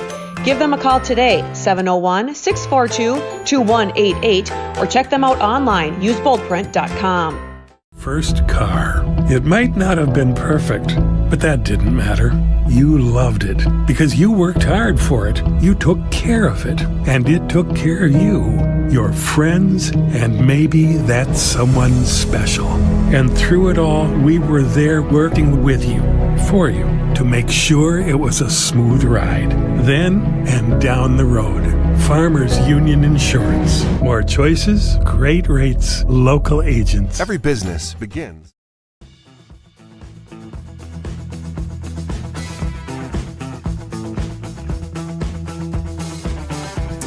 right, Cowboys win at 35-14, and they improved to 5-4. First time over 500 this year for the Cowboys. They will be hosting the winner of the New York Mills West Central area game Saturday afternoon at 2 o'clock. Under 6 minutes to go right now in that game. Yeah, we got another update. Scott Wondorf, thanks. Under 6 minutes, Mills is driving, running the clock down is the message we just got. So it's looking more and more like 6 minutes, a lot of time, but it looks more and more like that it'll end up being Mills. Well, good night for the Cowboys. Armitage, a couple of touchdown runs. Bailey Evans, a touchdown run.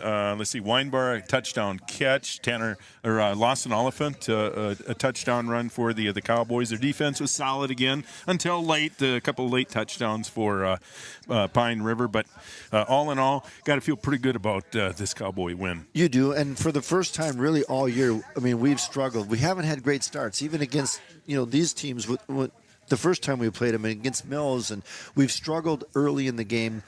Tonight, we had a great start. Best start you could ask for, and probably the best start we've had all year, so that's good to see.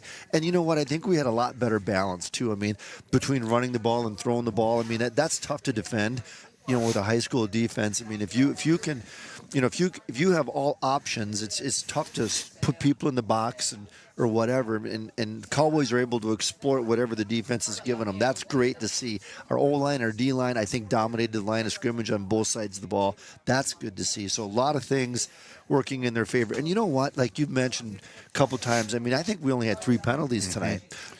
So that's another, all those little things, blocking downfield, no penalties, all the little stuff the Cowboys are doing a really good job of right now. All right, Cowboys stayed healthy. Yeah, this thing just went about as good as you could have wanted. I would have liked to see him finish a little bit better. I mean, there's the win. The win. It's still win's a win, right? But it's still how you play the game. I would have liked to see him finish a little bit stronger defensively. But you know what? Give credit to, to your opponent for that. But bottom line is, like you said, Raleigh, I mean, you couldn't ask for a better outcome than what the Cowboys had tonight. All right, we'll be back here on Saturday afternoon. Pregame right around 1:45. It's going to either be West Central area or Mills. And again, it's looking more and more like it'll be New York Mills. Yep, and we know we're getting there. So that's who I'd prefer to play. Again, Mills driving, running the clock down, leading 27-20. That game being played in Barrett. Again, you can find all that information will be on our website. You can check our website tomorrow for our schedule. Again, Cowgirls in action tomorrow night.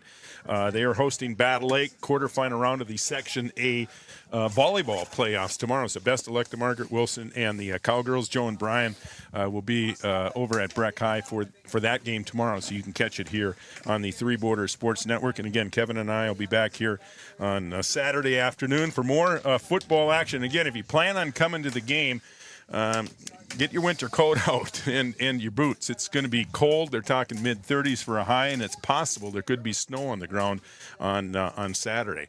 Or you can just stay at home and watch it on the Three Borders Sports Network. Again, sponsorship information available on our website, threebordersportsnetwork.com. We still have room for a few sponsors if you are interested. All right.